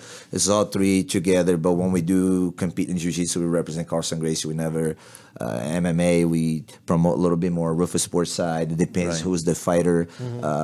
Anthony has the Team Pettis stuffs going on for a long time. We support whoever's next in the line. Like Matador fought last week, was all about Team Matador. So in MMA, we cannot be like jiu-jitsu. Be really even like a lot of times I got to work with another jiu-jitsu coach, right? Or a fighter who come from different. I have to coach a very talented guy once. His name is Marcin Held from Poland. Man, this very talented guy is a beast leg locker. So I worked with him for 2 camps. In 2 of his camps, actually, we beat the Patrick Pitbull in the final of the lightweight GP in Bellator in the finals. So I work with him along with the guy from Gracie Baja. He's a little older guy. I forget his name now, man. He's a jiu-jitsu coach from Poland. It's so hard to pronounce his name. Very good guy, and he was older than me, so we worked great together in the corner. We was able to win a fight against a really tough guy. Patrick is a beast. Yeah. He just beat like a pants in hand. He beat so many names. He probably is going to be the next for a title in Bellator. Again, I think he already fought for a title. I think so. I'm not sure. Yeah, but you just gotta be like no ego. I like to train with the fighters. I'm 38 years old. Most of the fighters younger than me, but they love to roll with me. So that's what I try to do now. I bring them to my jiu-jitsu class because I don't train in the MMA class no more. I was doing that for a long time. I was teaching, training, but I was trying to get ready for my tournaments, but I can't watch then. So when I stopped doing this, I become a way better coach because I know everybody. I know how they move, so I don't call different moves for those guys. Like sometimes I make a specific training. Once in a while, I say, okay, today you guys gonna drill freestyle, escape from side control. So I watch everybody. I know which one like the way they like to escape from side control, mount escape, or throw submission from bottom. So most of the time you throw the submission you like, right? So I say 5 minutes, just switch. One guy throw 3 submission, the other guy throw 3 submission. That guy's only armbar triangle, armbar triangle. When he's in the guard, what I'm gonna call armbars and triangles. right, exactly. So like I say, man, I like to be the sponge, the guy who teach but learn as well from those talent kids, kids because I'm older than them, but some guys like Anthony, he's already very experienced, 31-year-old, I believe. Sergio's coming up, 25, I believe. Sergio. And where's he going to go now? They're going to get rid of the. He's fighting on. I'm going to get on this point too. I'm very excited because in 3 weeks we have 5 fighters competing at the UFC Milwaukee card. Oh, wow. December 15. Nice. So we're really excited. He's on that card? Yeah, he's on that card. It's very quick, yeah. 125? Yes. No, 135. 135. Yeah, so he makes how much weight does he cut? Sergio gets. He's a little guy. Yeah, he's a little guy, but he fought in the 35. A lot of people don't know. He did. Yeah, Sergio 5 years ago. Sergio became the youngest UFC fighter. He was 20 years old. He joined UFC, and then in the UFC 20 years anniversary. So I was there. That was the first time that I'd be in the UFC with Sergio. But I coached him 2 fights before that one. And he fought in the 35. He defeated Will Capuzano, and that night it was an amazing night for us, like a dream come true. Young man, a mission, become the youngest UFC fighter at that moment, So it was great. It was a great night, and I felt that Carson, Gracie actually energy right there, because at that night, I believe American Top Team won the title with I think it was Robbie Lower. I don't know, but all the 4 very important fights at that night all have Carson Gracie black belts on the corner. Oh, really? Wow. So, and people didn't know me. Sergio was in the preliminaries, you know what I mean? Like, right. And they make this article, this big article, and from a Brazilian TV, it called Globo, very popular in Brazil. And they're like, man, I think it was Robbie Lower. Becoming a champion that night. Uriah Faber fought too, and he won. He beat, my God, I don't remember who he beat. And then Thales Leite with Andre Pedernera. So Robbie has Labordi on his corner, right? Who is a Carson Gracie black belt. Uriah Faber has a Fabio Prado in his corner, who's not a Carson Gracie black belt, but he's a part of the team. Carson Gracie team. Andre Pederneiras, the leader of Nova União, which is Carson Gracie black belt as well. And myself with Sergio in the corner. So it was like, they made this article about it, and then I was getting there when they got, there was an interview, and then they're like, dude, I said, man, I'm a Carson Gracie team too. So they get him in a interview. So I was so happy to be part of that. But back in that weight stuff, so we didn't know about the flyweights gonna be over or not. Serge just don't want to get back right away because of that loss for Amiga. It was a thing that he like, man, I didn't let my hands go. I didn't do what I want to do, and I felt like I just gotta, he lost, but he felt like he could have done more. Exactly. So he want to go back right away, and I think he caught him I don't know. He just felt like, oh man, I don't know if I'm weak on the 25 now. I said, no, man, you just beat the number 1. You beat Benavides before that. So nobody beat Benavides before. Only 2 guys, twice for the title fight. Right. Dominic Cruz and Miney Mouse. Yeah, Sergio Pettis was the first guy beside of those guys, the only guy who beat Benavides. Right. And then I'm a good friend with Benavides, man. I respect him. Like I said, my best friend is a jiu-jitsu coach with the team Alpha Male for a long time. I was there. I went there to help my friend Fabio with the camps when Chad Mendes fought Aldo 1 and 2. Man, what else? I went there just to myself to train as well, but he like, dude, do you want to spend a couple weeks here with me, like 10 days? So your game is very similar in jiu-jitsu with Aldo that people never see, but Aldo is really good in the guard. So they was expecting getting taken down, and then, you know what I mean, at least like a Chad to take him down. So he's going to bring that up to, he's going to move like you do, your triangle arm bars, omoplatas, and I'm like, cool. So I was part just as a training partner, for those camps, and I learned a lot. That was before I worked with Duke too, so I was already experienced and training with the big names, the title fights. Right. Before that, Miguel and other names. But so Sergio, he walks around. What does he walk around at? He walks around probably like, I say 50s, you know what I mean? Okay. Yeah, it's not too, maybe 60 sometime. He got a little, Depending on how much pizza he eats. I thought he was he's very disciplined. Short like me. I thought he's my height. He is short, but he got like he's broad. Yeah, his shoulders, like, because he's not more than 5'5", 5'6", right? He's short. Yeah, man. I'm not sure now, Sergio. He's taller than me. He's taller than me. Yeah. Everyone is though. Yeah. So. But okay, so he's not. So he just want to get back right away. And they offer him, and he asked for, say, hey, I'm not gonna move from 25, but I want to take a fight and I don't want to cut too much weight for the next one. So can I do? I think it was him and then, with the coach Duke 5'6". Okay.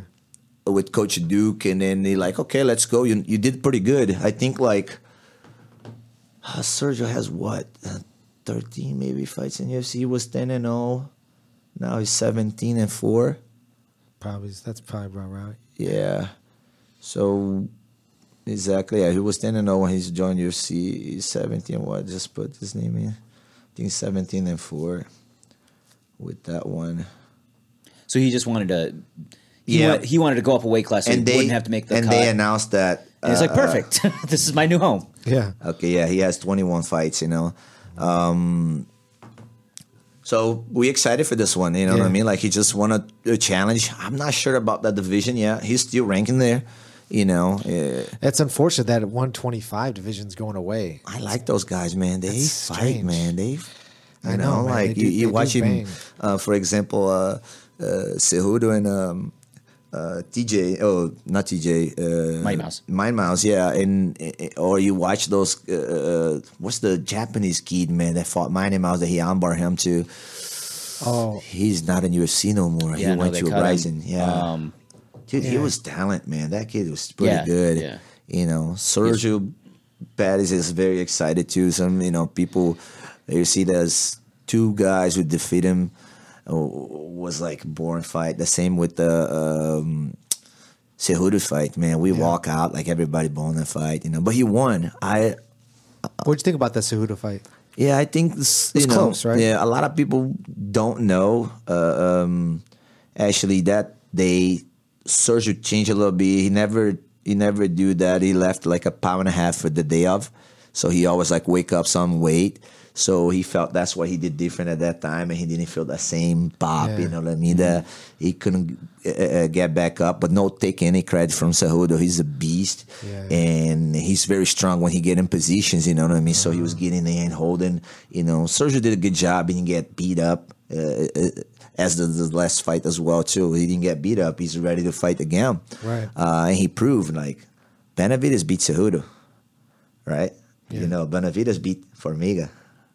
So that's the two loss that Sergio has that, I guarantee he want that back later for sure. Right. Eventual rematch. Speak of him, he's a great kid, man. He's very talented. I'm very honored to be in his corner. He really trusts me. What rank is he right now? He's brown. He's a brown belt. Yeah, he's brown belt. Very talented, man. He just like sometimes he don't show because he's so confident with his striking. He know people don't want to go and bang with him because he's so technical and he's gonna hit people, and they try to go to the other side. And I don't know if it's just like he shows some really good jiu-jitsu. We just talk about sweeps, and he's great. He just I think he's very young and he didn't show he's yet. 25. He's gonna show his potential. Like his name's constantly in the Yeah. conversation. I mean, yeah. So it'll be interesting to see him at 35. All those guys at 35 Yeah, he now. fought. I'm not sure how many fights, but he got more. I Those think that like make the 5 cut. fights. Yeah. Because he only started fighting 25 when the 25 division started. He didn't have 25 before. He was 35 Right. for a little while, and he Right. fought good. Yeah. He beat a lot of guys. I think he went 5-1 if I'm not wrong, because he lost to Leroy, and that was 35. Bruce That's Leroy. right. Leroy. That was a interesting Dude, fight. that was Yeah. in Chicago. Sergio was like Crazy putting on fight. him on the striking. But Sergio made a mistake on that fight, right? Just at the end, man. 30 mistake. seconds left. Yeah, So that's he right. went That to a was the heel fight. hook, which like it was the new world for him. He was blue belt at that time, Oh, wow. But I was proud he went to a heel hook, but somehow he tried to work on the way up, and he gave his back. He turned his back at that day, and Bruce Leroy just great fighter as well, But fight was, I believe, was off for Sergio's side. Because he was winning that fight. Yeah, he's winning. Oh, That's yeah. what I'm saying. Like, but it is what it is. He learned. Yeah, that's the fight game. He become the way better, Mm-hmm. and I believe like he nowhere to go than just to the top for Sergio because Right. he's like I say, he didn't really hit his No, he's not. He's not even close to that. Yeah, so you get a lot. He's very excited for this one. And he's not. He hasn't taken a lot of damage like his brother, Nope, right? nope. Because Anthony's got a lot of years. Yeah, a lot of on years. him. Is Anthony's get 28 fights, 27, something like that. Man, What's he's he been got? some wars. Sergio's 21 already. Yeah. Oh yeah, this guy's been. It's just like from Anthony's no easy fights as you become a champion, man. No. So everybody wanna, like I gotta fight the former champion to be a champion. Right. I gotta fight the former champion to be a champion. That's right. Every fight for Anthony is like it's somebody trying to climb or he's coming back for the title fight because Right. when he beat Chiesa, they give him a Tony. If he beat Tony that night, so would it be Yeah. a title fight for sure? For sure. I believe he's the man that he can make things happen. I'd like to see that Tony fight again. Yep. I would like to. I would like to see I that. would love to. Rematch. They matched up well. Hey, just It like was exciting. Tony really deserve a title fight, I believe, in my opinion. I don't disagree with you on Yeah. that, but we don't know what's going on with that. And I Yeah. hate to see that division. I think they should not taking away Tony's interim belt, and if Khabib doesn't come back, then you have Tony and Pettis do that fight again. I got to bring it up some things that happened in between us and Tony. Okay, 2014, Anthony was getting ready to fight Gilbert Melendez, defend his title. I was in the first time ever in his corner. Worked with him already as well, but never been in his corner first time. So we just finished the show.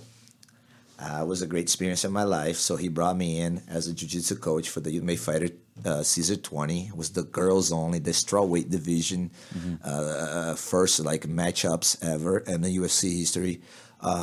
Which we picked the teams. We did the right team. Coach Duke Rufus, as always, very smart, very with a lot of experience. So we picked the right girls. Even Rose was there, and Rose used to train with us before. But something happened that Duke didn't. We just like you pick one, they pick one, Right. or that one was different. You pick one, and automatic the other one was picked from different numbers. From 16 girls was a little different. I picked number 1, so you go number 16. That was see, like yeah. it wasn't rank; it was just numbers. Right. So I have to test all the girls. Right, it was so funny that Duke like, all right, I want to see Carla Esparza. Like damn that giving. I have to roll with 16 girls in probably like in 15 minutes just to test, feeling a little bit. And Carla was super aggressive. I kind of let she take my back to see what she gonna do, and she like tried to choke me with she actually did, right? Tap. I wasn't rolling with her, like try to get her, but I was trying to feeling like the strongest grappler because to fight in 6 weeks, have 3 fights, make weight, and don't get hurt. In my opinion, the wrestling and jiu-jitsu girls would have more chance. Right. And one of the most talented girls was her, along with Jessica Penny. In jiu-jitsu, I say grappling-wise, my view, So Carla, she actually got my lips cut trying to choke me. Like she was super mean. I've been there before with a girl. Yeah, and I couldn't do much, I wouldn't do it. So but it hurts, right? You don't expect it. Yeah, and then I tapped, I'm like, I said, Duke, what? Say, that's the pick number 1 for sure. Right. So ending up, Carla wins that show. And a lot of drama, 16 women in the right. I don't want to go too far with that, but back in the so what happened was she fought in the same night. No, she won that title, and Anthony got a fight later with Melendez to defend his title, but was Team Melendez against Team Pettis at the show, right? So we won the show. Was like, okay, good. We have a lot of good times with 6 weeks in Vegas as well. And across the cage from us was Nate Diaz with Team Melendez. Jake Shields, which is a great guy. Jake was very respectful. Nate's always bringing up that little Guido, like trying to slap people and get in a fight. So he actually tried to get in a little arguments with me. And I'm like, man, let's be cool. You're a good fighter, so we respect each other. Let's, he wants to fight Anthony in the past. I don't know what really happened. Have they ever fought? No, right? No. But anyways, so fight week in Las Vegas. I was training at Carson, Gracie, Las Vegas, which is a very good friend of mine. Runs the gym out there, and we would do like a specific training, different time, no class, just us.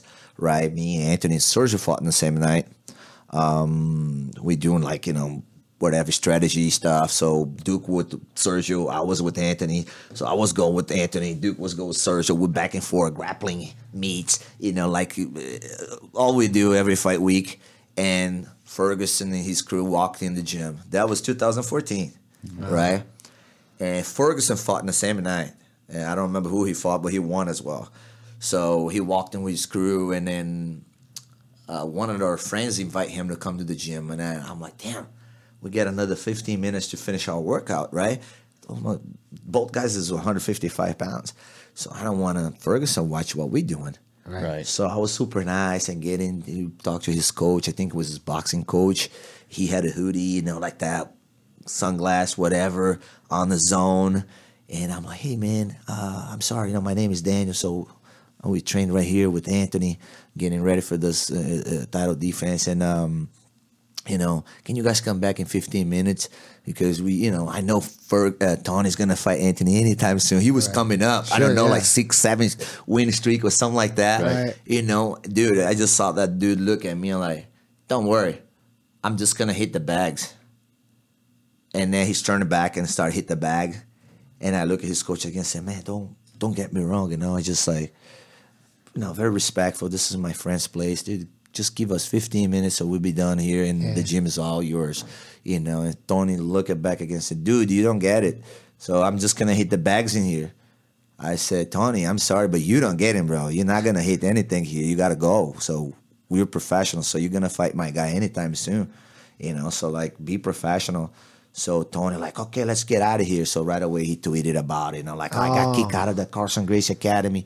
If you've ever been in Vegas, never go in that place. People treat me like shit out there. Blah blah blah. Man, super awkward because I was super respectful. Right. And so he took personal, right? Mm-hmm. So everybody won. Sergio won.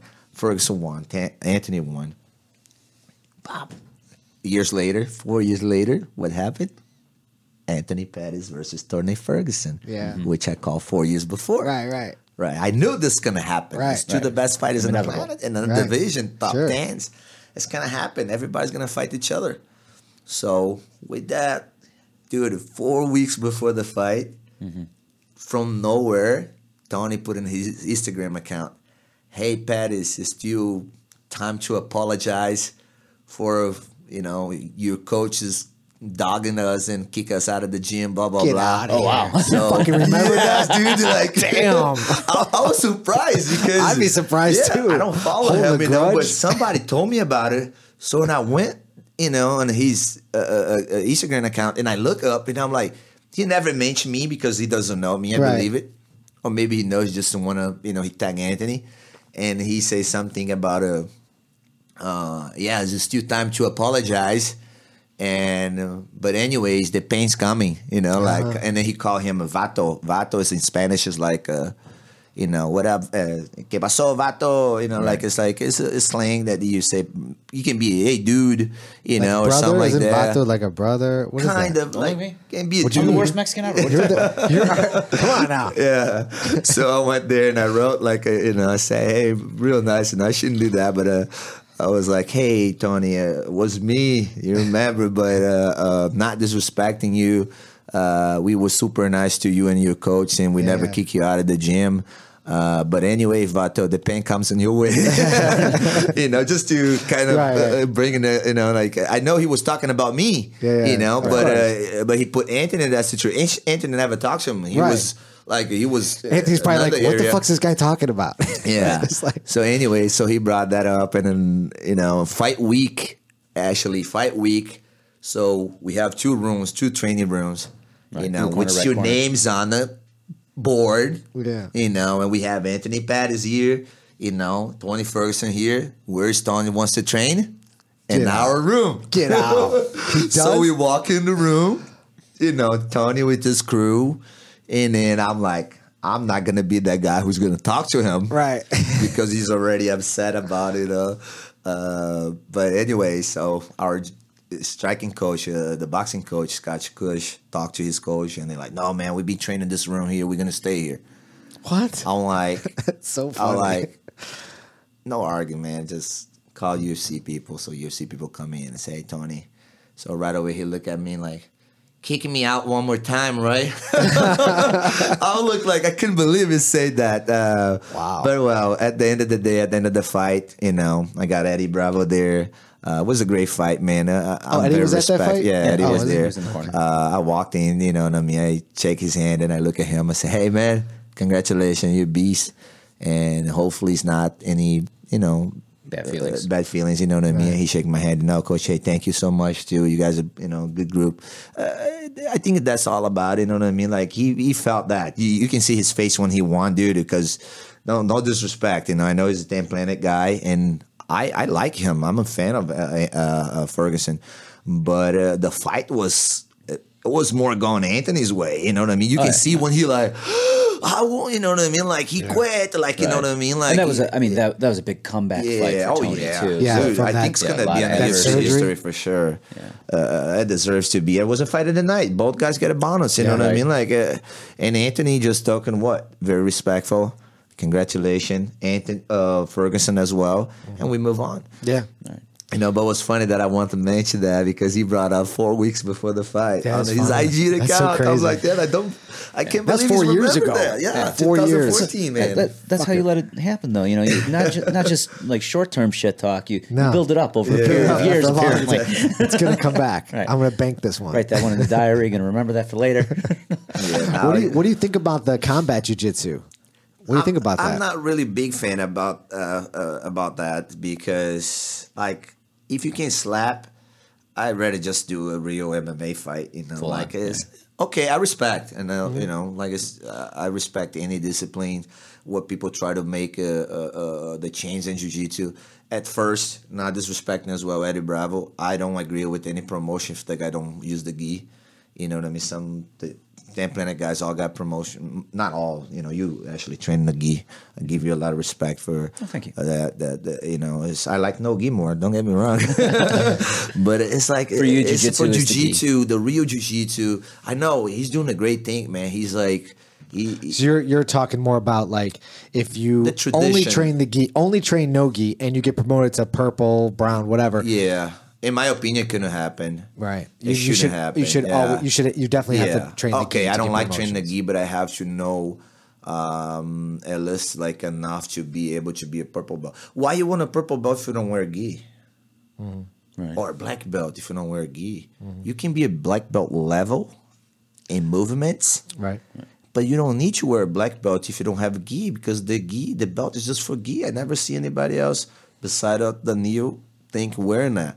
You know, and that was kind of a little different for me. You know what I mean? I don't agree with that, but I respect. Yeah. Like I say, you know what I mean? I respect Eddie. He's doing the good things. I believe when you do good things, it shows the results. But what's so interesting about Eddie is that he's a legit black belt under Jean-Jacques Machado. He's a third degree. Yeah, that's where actually like. Yet he drops the whole gi, does no gi, which is awesome. But all of his students. Some of them cross-train. Denny cross-trains. I'm a big fan. I'm a big fan of heel hooks, reaping, and knee reapings. You know, like that's my game. Actually, you're gonna tell him you're gonna tell him your story that you heard from a. Oh, I don't know if it's true yet. Did we find out if it's true? I've seen no evidence of it being true. Did you find out if maybe you've heard of it? Okay, yeah. I heard from I think a reliable source that heel hooks for black belts and IBJJF is going to be legal. I heard rumors about, but I'm not sure if it's going to be. I love it. Yeah, I know, right? Let me tell you something. I haven't got anyone to confirm it. So, no one's confirmed it yet. At that time, I was teaching at the Carson Gracie headquarters. I start like tap people with the heel hook all the time. So back in the days was legal. Sure. Mm-hmm. I was brown belt and a lot of guys was complaining about that to Junior. So Junior come up to me and say, hey, Daniel, no more heel hooks, please. Was reaping legal too? Yeah, reaping. Everything? Reaping, right? Yeah, okay. So I say, cool, but that was my best move ever, right? I could tap like, dude, I was brown tap black belt, so that's why they was mad. Right. And some of the lower ranks too, they kind of like, oh, I say, dude, they're just so easy. Don't let your ego beat you. Tap. Dude, I'm not hurting you if you tap. Right. You know, and I'm that guy that I always, thank God, I've been in a lot of injuries, so I really like worry about injury people too. So I don't want to hurt people at all. So I hold position and I ask you, all right, man? If you say yes, I go a little more. Right. But if I ask you again and you say you're all right, I gotta pull more. So I think the main thing in jiu-jitsu, like it's like learning about to respect the art. Yeah. You got me, bro. Yeah. Cool. I got you next. Right. I will try at least. Right. But no, you don't. I pop. You know? That's your ego. That's your ego. I stopped doing this for a little while. My game changed. I went in a submission tournament. I lost by heel hook. So Junior looked at me and like, damn, you tapping a heel hook? I said, yes. You're not allowing me to do more so people don't attack me. So I lost timing. Right. Yeah. You know what I mean? Like, it's like, and then they let me bring it back. Well, bring it back, but just with the fighters or the higher belts who guys, likes to do that. Otherwise, people complain about it. And I got it. You know what I mean? It's like, it was so weird because the people who complain, I'm not going to say names, you know, but it was people like who should be like happy to have someone who makes you, you know. Really work. Yeah, work. And then you're like, oh, there, now I got to find a way to don't let that happen again. That's how you get better in jiu-jitsu. And getting older now, I figured it out that I'm trying to get no ego. I do have ego. I'm not gonna lie to you. It's a guy coming to my gym today. I can be any color belt. So I'll say, hey, do you want to roll? You know what I mean? Like I'm that guy. You know, if I'm good, if I'm injured, so I can't roll, so I have to pass. You know, like before I would go injury too, but I learned how to don't let my ego beat me anymore because you get hurt. And as you're getting older, taking longer to recover. So Yeah, for sure. You know. But I love the game, man. I just watching this new guys now, you know, the Gordon Ryan. I was with Gordon Ryan not too long ago. He's doing a combat jiu-jitsu match coming up. Against With Verdun. Yeah. That's going to be That's gonna be a good incredible. one. Dude, I have the opportunity to watch that kid roll him for an hour. Yeah. Right before the fights when he represented Team Alpha Male in that tournament. Oh, yeah, that that- I was there. Yeah. And then, dude, he's amazing. So really that good. day, I passed. I was so hurt, in pain. I lost the opportunity to roll with Gordon Ryan. Wow. I could be rolling on the mat with my friends, with Faber, Ryan, his brother, is Nicky. Ryan. Nicky's a little killer. Yeah, dude, he's a beast. Yeah, I was like, I knew like if I roll, I would be out again because I had an injury from my last tournament, the Washington D.C. Open. So I fought in the open class. That's the one that I was arguing with the referee about. I thought I won the final match in the middleweight division. So anyways, ending up losing that. So I got, okay, let's go in a open class. So ultra heavy guy in the first match. I beat him, but I Took hurt its my toll. back. I beat him off my back, but I hurt my back and ending up getting third place in that. But they didn't. It's like just not worth it. You know what I mean? Like I'm a small guy for middleweight. You know, like I said, I'm not too small. What do you walk around at? 183. So I cut a little bit in the middle, where I go middle heavy, very small. Right. So 182, 183. That's all. Man, you don't look that big. Yeah, right, dude. My frame is I can't believe like when I'm 180, I'm looking at me. I'm like, dude, I look like a 170, low 70s. I thought you and Mineko you're bigger than You Mineko. asked me if I was featherweight. I was like, You're bigger oh. than. I didn't never think. Yeah, that. I am. Holy shit. Oh, my neck was bigger now because he's in the middleweight too. Yeah, I he's in saw that middleweight, another yeah. way. He's But he a little wasn't muscle, initially, yeah. Yeah, he used to be featherweight Yeah. for a long time. Oh, we spent a lot of time together I training. can't imagine Mineko. I mean, like I met him after he'd already transitioned over. Right. Like I can't imagine him as featherweight. Yeah. He always being very dedicated too, you know, with the art. Good time. We spent a lot of time with the old man together, Carson, you know, and Junior as well, you know, good friends. And I just don't know. I wish we could be all the guys that I see in the past, all the guys who are black belts now in Chicago who run the gyms, they all could be in the same team if things didn't happen, you know, would it be really big, even bigger. Carson Grace team is a huge team. Yeah, it's huge. You know, I'm very proud of what Carson doing now. He's you know, put everything together now. The team is stronger than ever. You never stop. You never. How does that guy travel so much? Yeah. It's incredible. Seminars, It's unbelievable. training camps, and people just love him, man. I said, dude, you gotta stay in Chicago. You put like 1,000 people, like a Hanson Gracie has in his academy, you know, because If he stayed here, yeah, but he's got so many affiliates. yeah, so he got many. a lot of good instructors as well. I used to be the guy before I left to Roufusport. Help so many of these black belts now to, you know, just I'm happy to be part of it. They're not my black belts; they are master black belt. But I was happy to see the whole process. You know what I mean? So guys that I see 10 years ago now they're wearing a black belts, right? Or you know, it is pretty cool. But I'm happy where I'm at. I'm happy that I can see him whenever we have a chance. We always in touch, and you know, Chicago's my second home, man. I love Chicago. I'm happy in Milwaukee, but it's some days that I really miss here. Well, not that far of a drive down. Yeah. No, Got a good fine. friends, people that you know, friends that I made in my jiu-jitsu journey here, fighting in, you know, my life. You know, people that they live in my heart here in Chicago. So that's when I miss sometimes. You know, I'm like, damn, I have really good friends. Yeah. Did you pick up snowboarding yet? No. Oh man, damn. Yeah, you Still know what? surfing? A few times that I try snowboard, I hurt myself, so Yeah. it's very dangerous for my work, Yeah, Right. yeah. my job. You yeah. know, so Yeah, I be tried to careful. skateboard too. Last year. Yeah, I fought in I think it was a half pipe, and What? You I just- fought my hands. I double wrist locked myself. Oh. Like my hands fold back. Yeah, yeah. I'm like, damn, that's not Done for with me. that. Yeah, done with that. Yeah, see, you always got IT to fall back on if you get an injury Yeah, in if I get jiu-jitsu injured, or snowboarding. So Yeah, so I just have to make sure I can type and move Right. around. Some Just people jinx like yourself. Knock they on have that a wood, job that you can't hurt yourself. Like me, when I hurt myself, I can still teaching verbal, you know what I mean? But a lot of people like they're doctors, you know, I have my doctor in chiropractic, purple belt in jiu-jitsu. And he's like, man, I can't hurt myself because I gotta you know, use my hands. That's So for like, sure, yeah. you know, that's what also, I like more when about you're a jiu-jitsu. doctor, who fixes you? Yeah, You know? that's the part I like more about jiu-jitsu. It's a little bit less injuries because MMA you got to do a lot more. Yeah. You know, and also the environment. I like MMA too. Don't get me wrong, but it's just jiu-jitsu lifestyle. People are, man. The more and more people fall in love with this. I don't want to say sport. The art.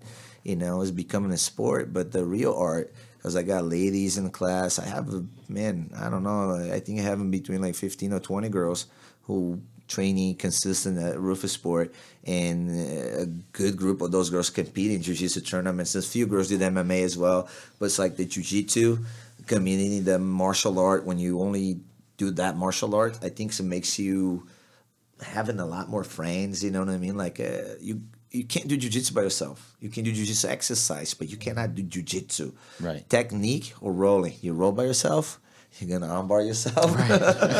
So you need someone. So that's why you become, you know, like it becomes a way to make friends, you know what I mean? And you got to learn how to deal with your ego. Like I said, it's not every day you want to train hard every day, because some of those people come from a long day of work, you know, or they can start they're like third shift, whatever. So you have to make sure jiu-jitsu for everybody. That's why we separate the fight team, but the fighters come as well, hanging out, because some pure jiu-jitsu guys can bring then a look and of his opponent sometimes. You know, I got a guy now, John Mike Dassey from Canada. He's not fighting at UFC Milwaukee, but he's fighting a UFC Toronto, and he's fighting a very good jiu-jitsu black belt, Diego Ferreira. I don't know if you know Diego Ferreira. It's a big head dude, very strong. In you know, like, what do you recommend, coach? Say, just let's play with the Gitu. So he's been doing a gi in his camp. You know, it's just like as much you wanna avoid the engage on the ground if you don't want to fight the jiu-jitsu guy on the ground, but you got to be there so you can feel comfortable, and then by rolling in the gi with another black belt, so he just feel more comfortable, you know, because in the gi you can get hold easier, you know, like in Nogi it's more slippery. So when they take the gi off, they're like, oh my god. I hate when the fighters say, man, we don't fight in the gi. Cool. Do you fight with the 16-ounce gloves and shin guards? Right. Thank you. Right. Oh, like I say, Anthony's one of those guys at the end of the camp, he rocking the gi a lot. Yeah. And one time he did 3 jiu-jitsu classes with one gi, the pro practice and no gi, and he came back at night and did the gi again. I'm like, Damn. I'm like, damn, man, not any other star like him, you know, would do this just because my coach told me to do. No, he did it because he wanted to do. He want to get better. He actually was the fight he fought Chiesa, which is not a really jiu-jitsu guy in gi, but he's one of the best, the most dangerous guys in the ground in UFC. Yeah. You know, I believe like 10 of his 12 wins is by real naked choke. You know, only one move I believe he had it. But He's got it down. But he gets it, right? Yeah, a small world, right? And Ultimate Fighter season 15, I was a special guest from Team Faber. Was Team Faber against Dominic. And I was able to work with Eloquent,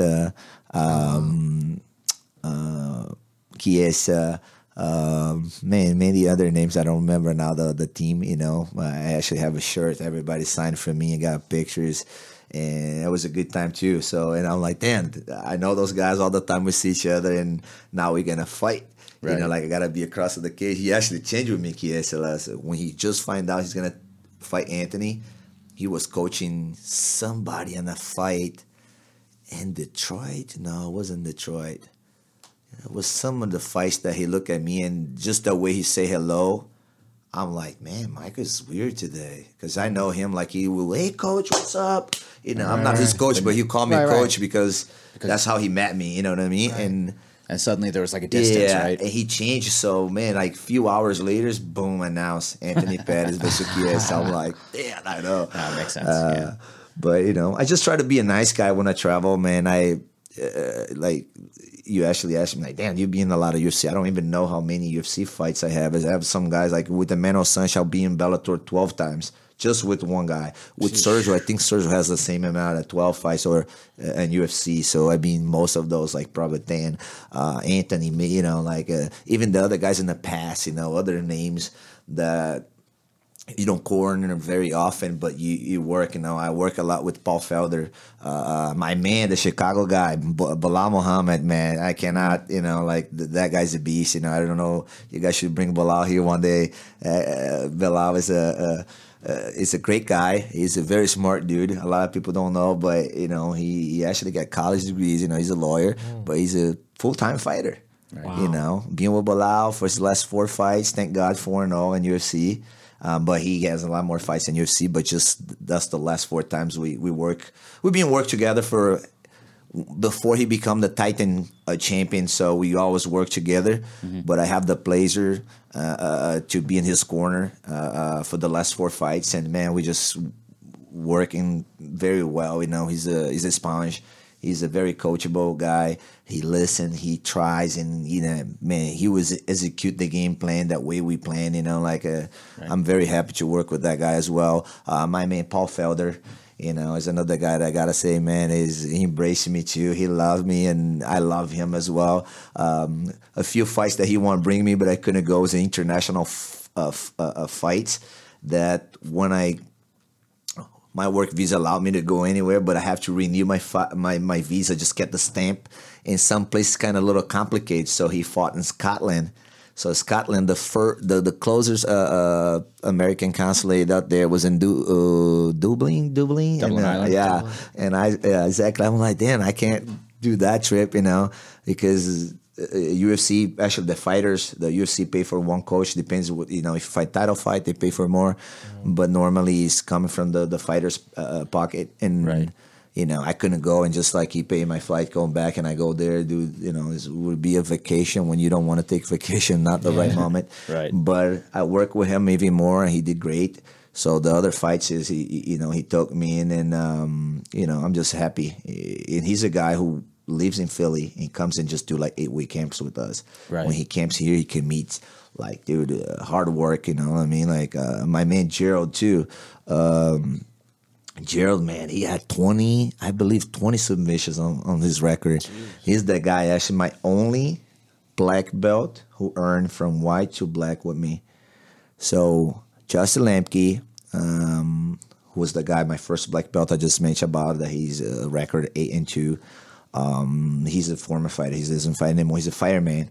Good IBJJF competitor, like say he proved, you know, he earned every belt with the winning tournaments. Gerald earned his black belt in the last Chicago Open when he won the brown belt division, the open class. Actually, he ended up losing his division because he's the submission guy. He hunts for submission. He forget about working the points. Yeah. So I'm like, hey, man, we got to play straight jiu-jitsu here. So he couldn't make me more proud, man. And like, he won the brown belt open class. And I promote him right on the podium along with Carson. I call Carson. I want to take a picture together. And he's the only guy who earned all the belts. Justin Lemke was purple when I got there. So I promote him brown and black. Anthony was blue. He got a purple belt from another guy from Brazil. But dude, Anthony was training with him for a few camps. With me, he earned his brown and his black. Mike Biggerode was blue. He earned his purple, brown, and black under me. And Manuel Sanchez was blue, earned his purple, brown, and black with me. Wow. So that was the 4 guys that earned their black belts this year. Gerald Merschel, Anthony Pettis, Mike Biggerode, who is a former UFC fighter, and Manuel Sanchez, and Justin Lampkin. Guess what? All 5 guys, they all have more submission than knockouts in their records. MMA records. Wow. So I don't want to say it's because of my jiu-jitsu. It's just like they train jiu-jitsu. Yeah. Right. You know what I mean? Like it is a thing that you have to do. You have to embrace that in MMA. Yeah. Nothing wrong with that. I mean, you're doing something right. His name Emmanuel just fought the Pan Am's Nogi before his world title fight. He fought the national gi Nogi. Dude, he was hunting. He was a brown belt before. And the day I promote Anthony first. I promote Gerald in the tournament, and I promote Mike. And I was gonna promote Manny, but I walked in. I have this belt, in my bag, and we changed in the locker room. When he looked at me, he was upset that he took like 3rd place at nationals, and he wants to make me proud. But those guys in the IBJJF, that's all they do. It's just jiu-jitsu 2-3 times a day. Those guys who win those tournaments in the brown belt, middleweight division, lightweight division, those guys are pissed. I don't even know if I can win in that division. So I'm older.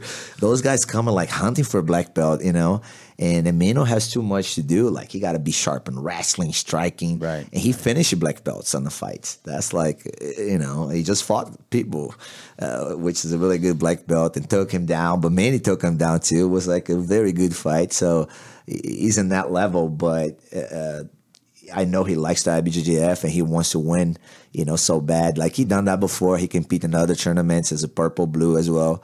But I said, now, man, I was going to promote him, and he like, Coach, I'm so upset, and everybody's getting their black belt. I didn't earn that, you know what I mean? I'm like, no, dude, you know what? I have your black belt here. You don't have to win the IBJJF tournaments to be a black belt. So that's something that you become, you know what I mean? That's not just about tournament. So he like, can you let me compete one more time as a brown? As brown. So he signed up right away for the next tournament. And then ending up, dude, he got the champion the first match, so he couldn't place that day. The dude was really good for Matters, I believe. And then he came back. I promoted him black belt, and he just felt like, I want to win so bad for you. I said, don't worry, man. You make me proud with your jiu-jitsu, what you do every day. It's not like just at the tournaments, it's like what you do here.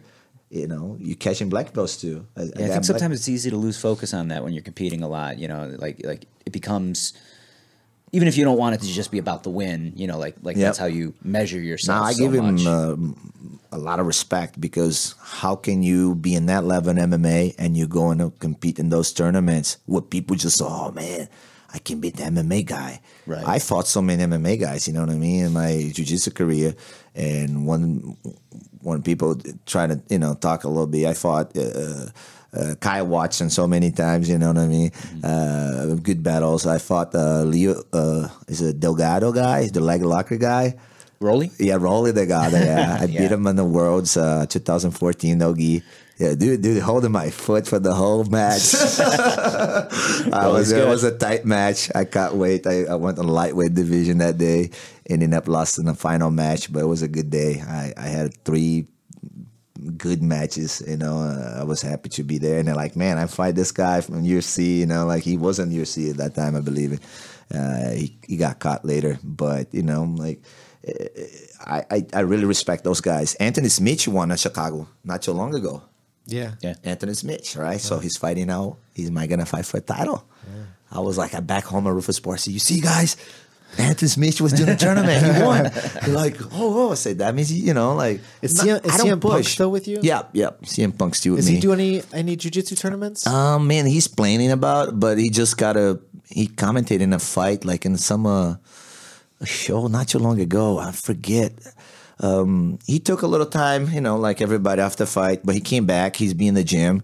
Not training for a fight, but he's been there, special for jiu-jitsu. He loves jiu-jitsu, man. He and Nogi, yeah, right? people. This is another guy that I would love to give him a shout out here because CM Punk, he's a warrior, dude. Like a lot of people, like not too long ago, somebody interviewed me and they took my interview a little wrong. Say that he shouldn't fight MMA anymore. No, I just want to see CM Punk go on a jiu-jitsu tournament because he told me he would love to do. And some people just change, and then one article changed for another article. And but that guy, man, he's a hard worker. You know what I mean? So clearly, he fought two real fighters in UFC. Like even the Jackson guy, he's a real boxer. You know what I mean? CM Punk works so hard.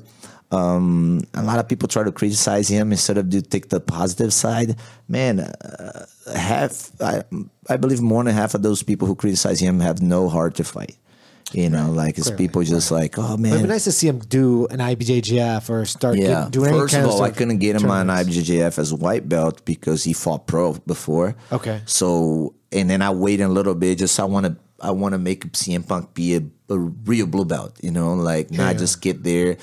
You can go back and you see maybe in my Instagram or his Instagram account, like he didn't post that much, but when people post, I'm like, oh, CM Punk getting striped today. It took him like 2 years to get his blue belt, with all the grappling experience, you know what I mean? Like, and he's just like, coach, I would love to do jiu-jitsu, but when we took the second fight, I'm like, no. Like, now it's a fight. Forget about jiu-jitsu. And he came back now, and he just like, hey, when's the next tournament? So I'm like, yeah, he might be doing something soon, and that'd be good. I hope so, Yeah, I mean, because he can't ever go fight amateur now, right? No, I don't think so. No, he yeah. can never It was go like me. I went pro right away. I couldn't go you back. Can't go back and, amateur. So he's in the fire now. Yeah. But he can do IBJJFs and jiu-jitsu matches now. For sure. Like blue belt. He's a pro fighter. And that's what the IBJJF requests. I didn't know that before. I actually got a guy, white belt. I really like to see. I have college wrestlers who's white belt in my gym because they're not going to compete in IBJJF. So I cannot just give them their belts because they're college wrestlers. It's like if you're a pro fighter, you have to be blue belt in IBJJF. But what if you're a pro fighter but you just do Muay Thai? Right. Yeah. You can't be a blue belt. Right. But if you're a college wrestler, I agree. You have like a grappling experience right. Very strong background. Right. Or a judo black belt is automatic a blue belt. You guys know that? Mm-hmm. Judo black belt. Yeah, they won't let him compete. Wrestling, college wrestler. And I didn't know, like, it was 2 years ago they brought the pro MMA fighters. So I had a white belt on the final match on IBJJF. They got pulled out of the final after winning 3 matches because his opponent fight down, he was a pro fighter. Also, he looks like his brother with his brother in the picture. That wasn't even him. He had more fights than his brother. But, and the ref comes to me and say, hey, man, he's a pro fighter. He shouldn't be a white belt. I said, dude, I didn't know. I know judo black belts. And, okay, it was my fault. Yeah. I'm a referee, too. I should be up with the rules, the changes. Every year changes. Yeah. I try to really be sharp with that, but I did never read this part, the MMA. Right. And then I don't think they even mention in a referee course. Yeah. But I took it, because the reason why I wanted him to compete is to give his blue belt. So he got pulled out in the finals. He looked at me like I had his belt on my backpack. I said, hey, man, you know what? No gold medal, but you got a blue belt. Right. Probably worth more to him than the gold medal. And anyhow. we know you would get the right. Thanks for coming and represent and show me your respect to the art of jiu-jitsu, because that's all about for me.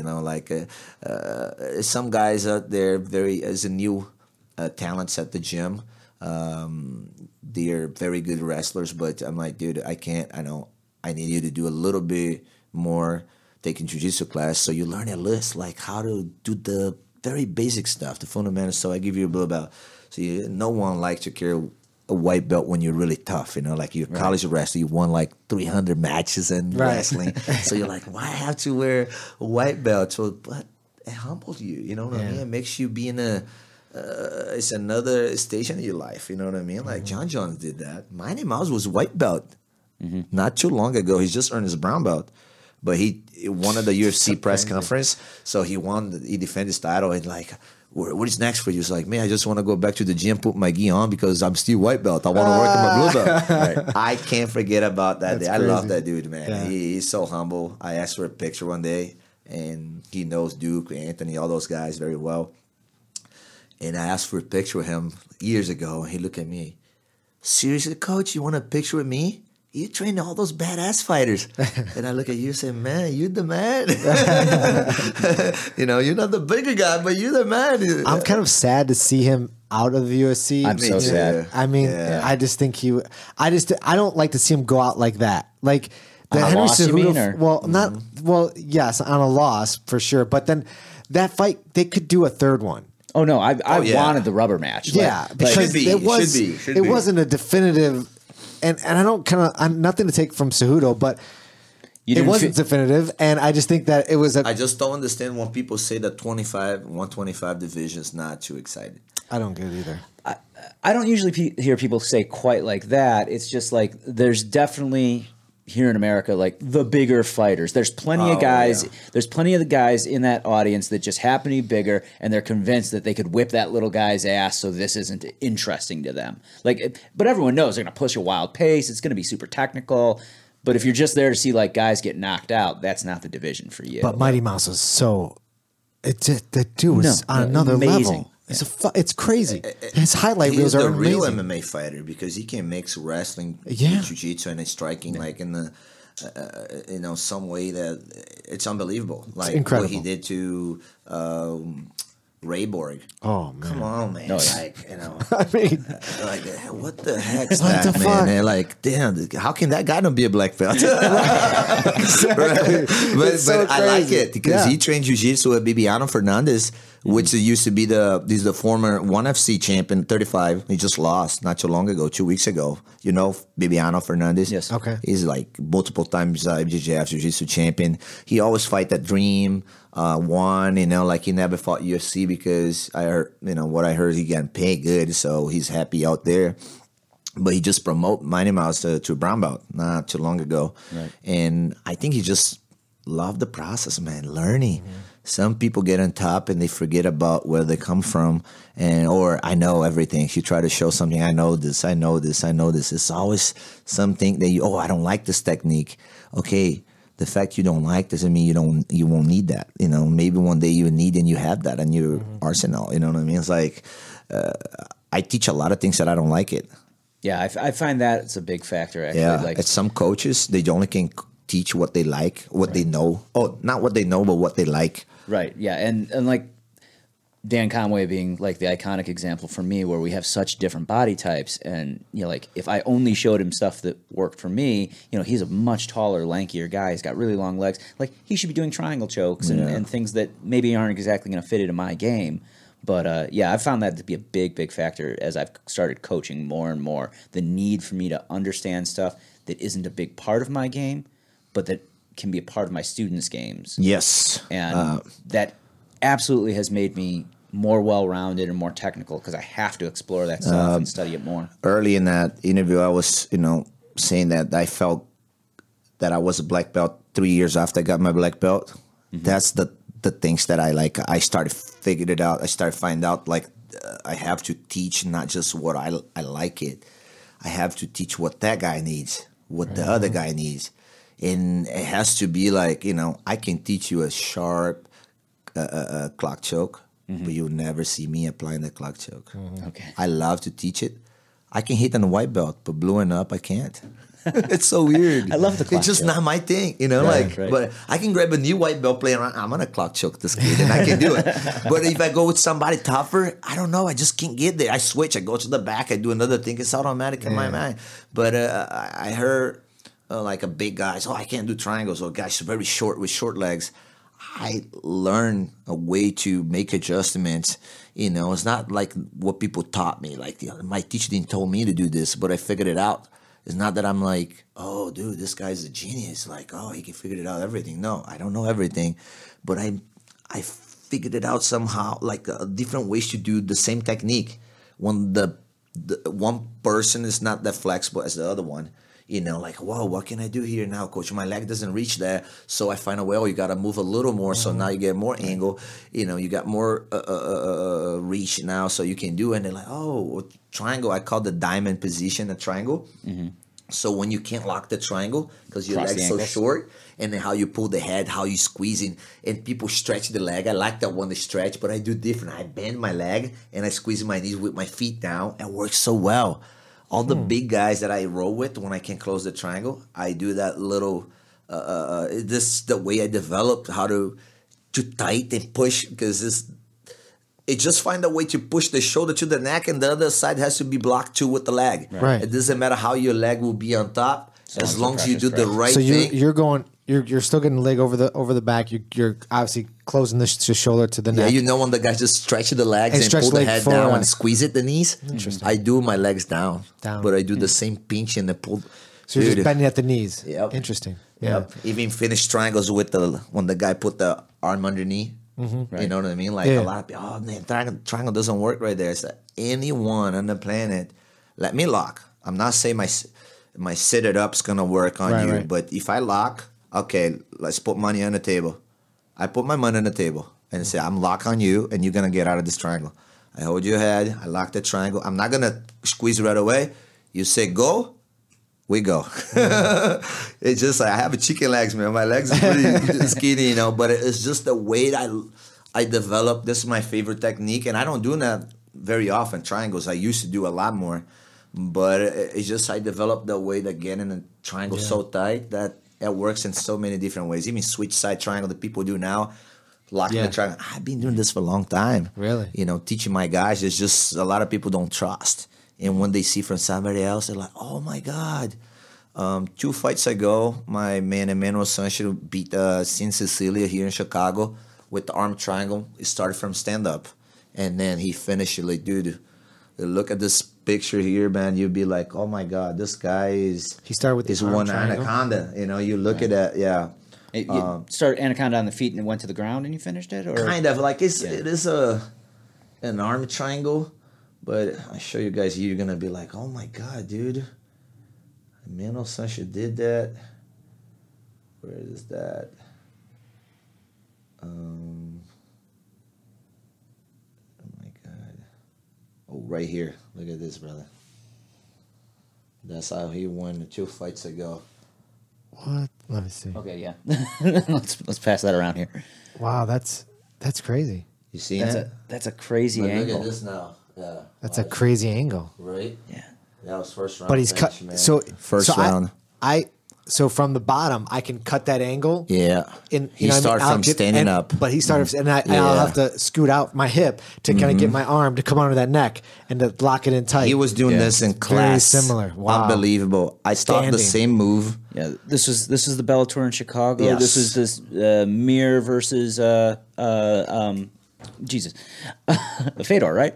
Was that Bellator? That was or was the one before? I think it was Chill. No, I don't remember who was the main event, man. It's so many fights now. I don't. Right? Yeah, they blend together. See, that's with the legs, not right, or with the arms, right? Yeah.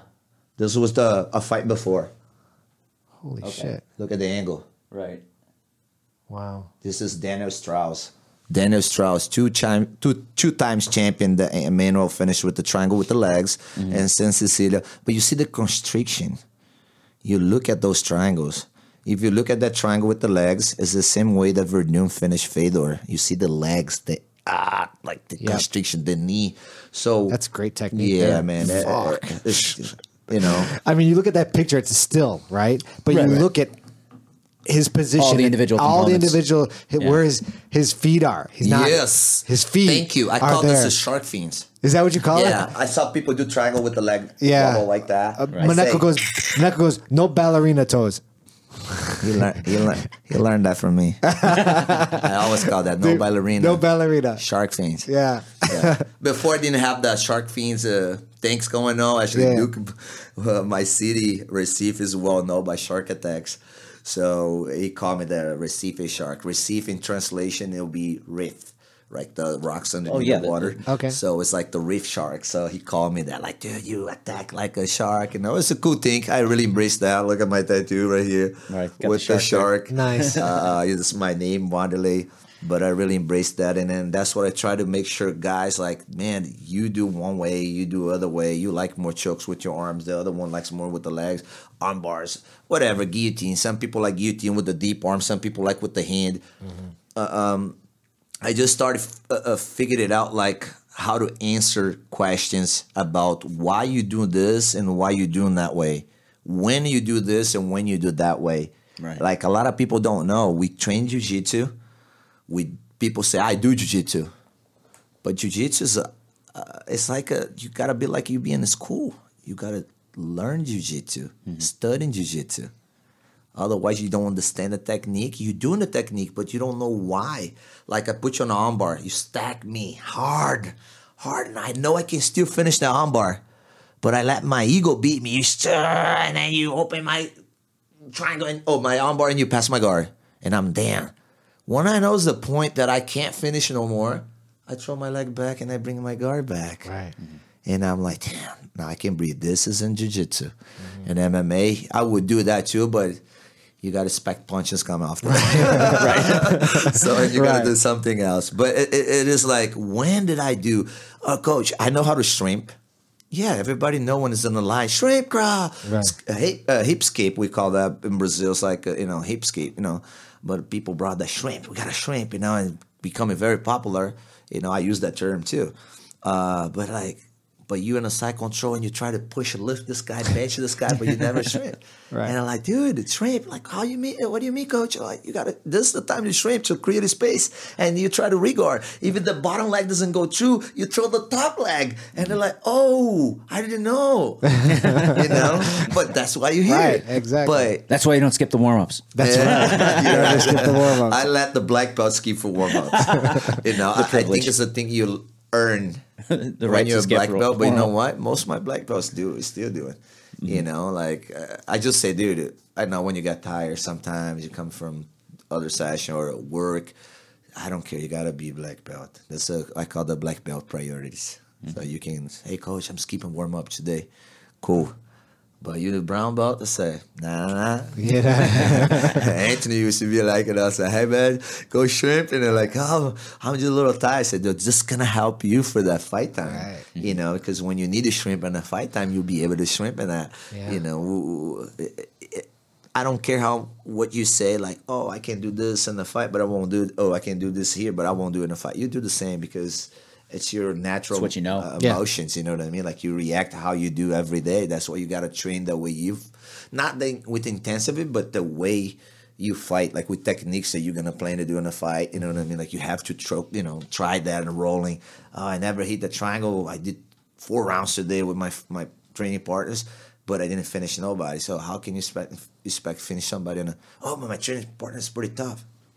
Don't you think your opponent's going to be tough? Right. You have to find a way. Right. That's what's nice about jiu-jitsu. Smart. Trying to, make a traps, especially when you're not like, oh, that guy's stronger than me. So what I got to do, I got to make him commit mistake. I got to set it up different. I got to fake that I want the arm and I go to the neck. This is not Daniel Wanderley saying that. This is how I learn and how I keep I watch a lot of matches, so I keep learning. And the new thing now, Wagner Russia brought in Python. They call the Python what? Python. I think he just calls it the Python, actually. Just cover the mouth. Yeah. Some people call it he traps the your muffler. arm with one leg. Yeah. He traps the other arm with the other arm, and he has one arm free, so he cover your mouth, and you be desperate, like suffocated. I know. He make a challenge now. He has come to his place, so I think they bet money or whatever. So I finished with that. And he did that twice in the fights, right? Like fight to win. Fight to win for one, and Kasai, I think, was the other. Kasai, yeah. Recently, Kasai. Yeah. That guy too, man. He's one of my inspirations. So we're friends on Facebook, and I know him for a long time. Wagner. And, yeah, when I met him long time ago, he was black belt already, but he was never like I never see him on top. Like he's in the competitions with me, you know, but I never paid much attention. And now he's becoming in my opinion, bro, the two best grapplers now in submission only. It is Gordon Ryan and Wagner. Yeah. In my opinion. There's another good ones, you know what I mean? But yeah, if you look at results, like, you know, Wagner is killing, man. He lost now, the last one. Yeah, but he lost to a guy, he beat him already. But that loss was a rough one for me to look at. Yeah, I didn't see that match, actually. Unfortunately, I can't talk about it. Yeah. I trained with Canuto before. Man, he's a beast, too. Yeah, he's a beast. But he's young. Yep. I trained with him with his first guy, his black belt. I had a good opportunity in California. I don't know if you saw it, but Bernardo, you know, BJJ Fanatics, Bernardo Furia, he just posted a technique video with Canuto, and it was a backflip pass directly into a north-south choke. And he did that in the fight, in the match.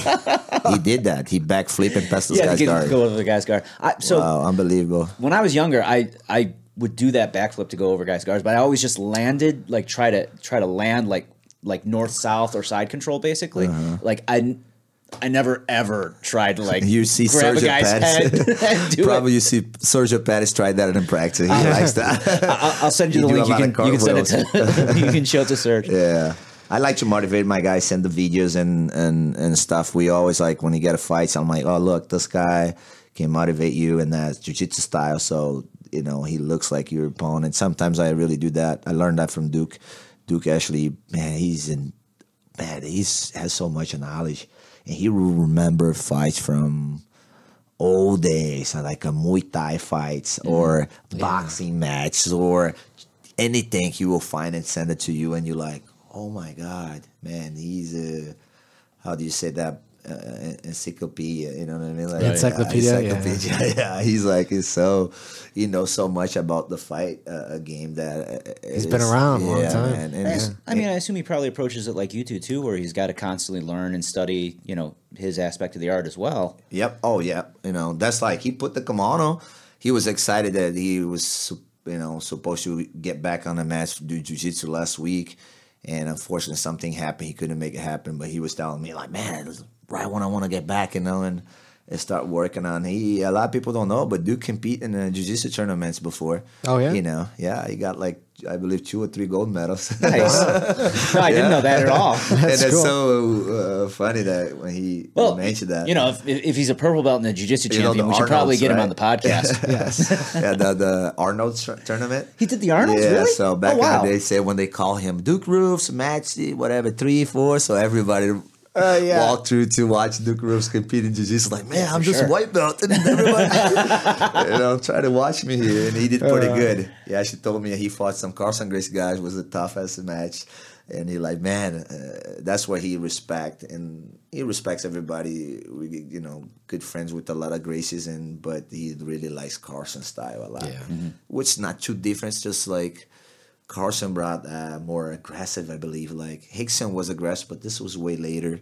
Right. You know, Healy was very good. We never, you know what I mean? Like probably one of the most important pieces in jiu-jitsu.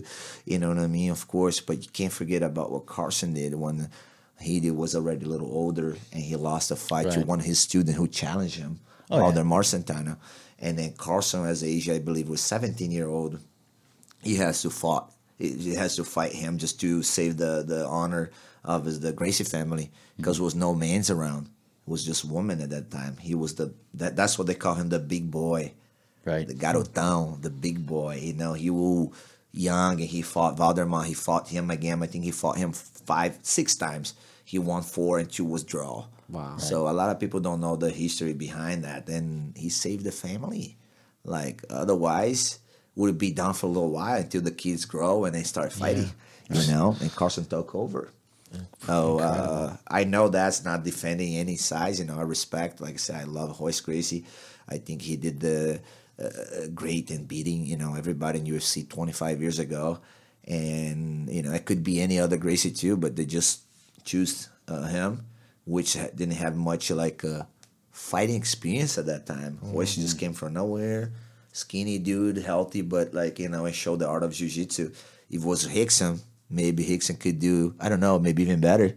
Not saying, but just saying he was the people of the family at that time. But they want to show that a guy like Helio in the past, keep the legacy. And then that's how UFC started, actually. You know what I mean? 25 years ago. Royce winning. I was with Royce that day, man. This last week. It was so funny. 25 years anniversary of Royce Gracie win the first Ultimate Fighter. Wow. I was having a breakfast with Manuel Sanchez. I posted that picture. Right. It was not too long ago. That was in Israel, right? Yeah, so he walked in with his son all the way, and then he recognized me. I just because we, we see each other a lot. So I never thought he would come by. So I said, "What's up, Royce?" And he came to us. Nice. And then, dude, it was so funny because Emmanuel at Bellator debut 4 years ago, in October, I believe October 14, something like that. So many couldn't believe that Royce was getting signed by Bellator. Yeah. His first fight, he finished the fight with the rear naked choke. My man, grappler, expert, striker as well, but you never forget about to pull some jiu-jitsu tools, And he's like, man, I really want a picture with Royce Gracie. I say, me too. But we got to focus on the fight first, And man, I really want a picture with, So that whole fight week, at the fight night, I walked out. They was doing promotion with Royce. Royce has this nice gi on, I got my shot with him, right? I got my picture of him. I was like, yes. I felt bad for Manny, but later he got to get ready. And dude, we walked to the fight. Manny finished the fight in the first round. Everybody, I was so excited. And I look around, this guy standing up, Royce Gracie. Oh, nice. And then right by the cage side. So Emmanuel walks out of the cage. Boom, Royce congratulations, shakes Manuel's hand. I said, this is a picture time. Yeah. Boom, we snap a picture. Nice. So last week, when he came by to our table, I was like, Royce, man, good to see you, man. I'm so excited for your son. It's like, man, I got to, it's just feel not 4 years ago, this man right here was more excited to take a picture with you than in his fight. To win his fight. So he was so because you motivate us, and a lot of people. And he looked at me like, when was that? I said, when you just announced it, when Bellator announced you got signed in October. I don't remember the date now. But he was like, man, I said, now Emmanuel fighting for a world title and having a breakfast right by you. Right. and his son was fighting, I think he fought in the first fight of the night, the first... preliminary? Yeah, I'm not sure. But it was it was an honor to see, in Royce's... Man's a legend, man. I don't know if he's gonna fight again. If he do fight again, we'll support him because he's still healthy. Yeah, Really? I don't know if he's gonna fight again, but I just say if he decided, I will support him. I was there when he fought Shamrock last time. Okay. Yeah, Manny fought in the same card. Look, and later Manny fought in the same card, man. Small world, man. Yeah, no, that's super cool. Yeah. Be able to say you fought on the same card as Royce. Did you bring a gi with you tonight? I have some shorts. Oh, no okay. gi. So we can do some. Yeah, he could do no gi. I was thinking about it. Should I bring my gi? But we could do no gi. No, we no can do no good. gi. Maybe some. Heck yeah. Bringing up some MMA stuff. So you Uh-oh. you guys Oh, can yeah. share. If you can hit anyone, No I volunteer. no porrada. No porrada today. No ground and pounds. Just technique. But it's good. I think the whole.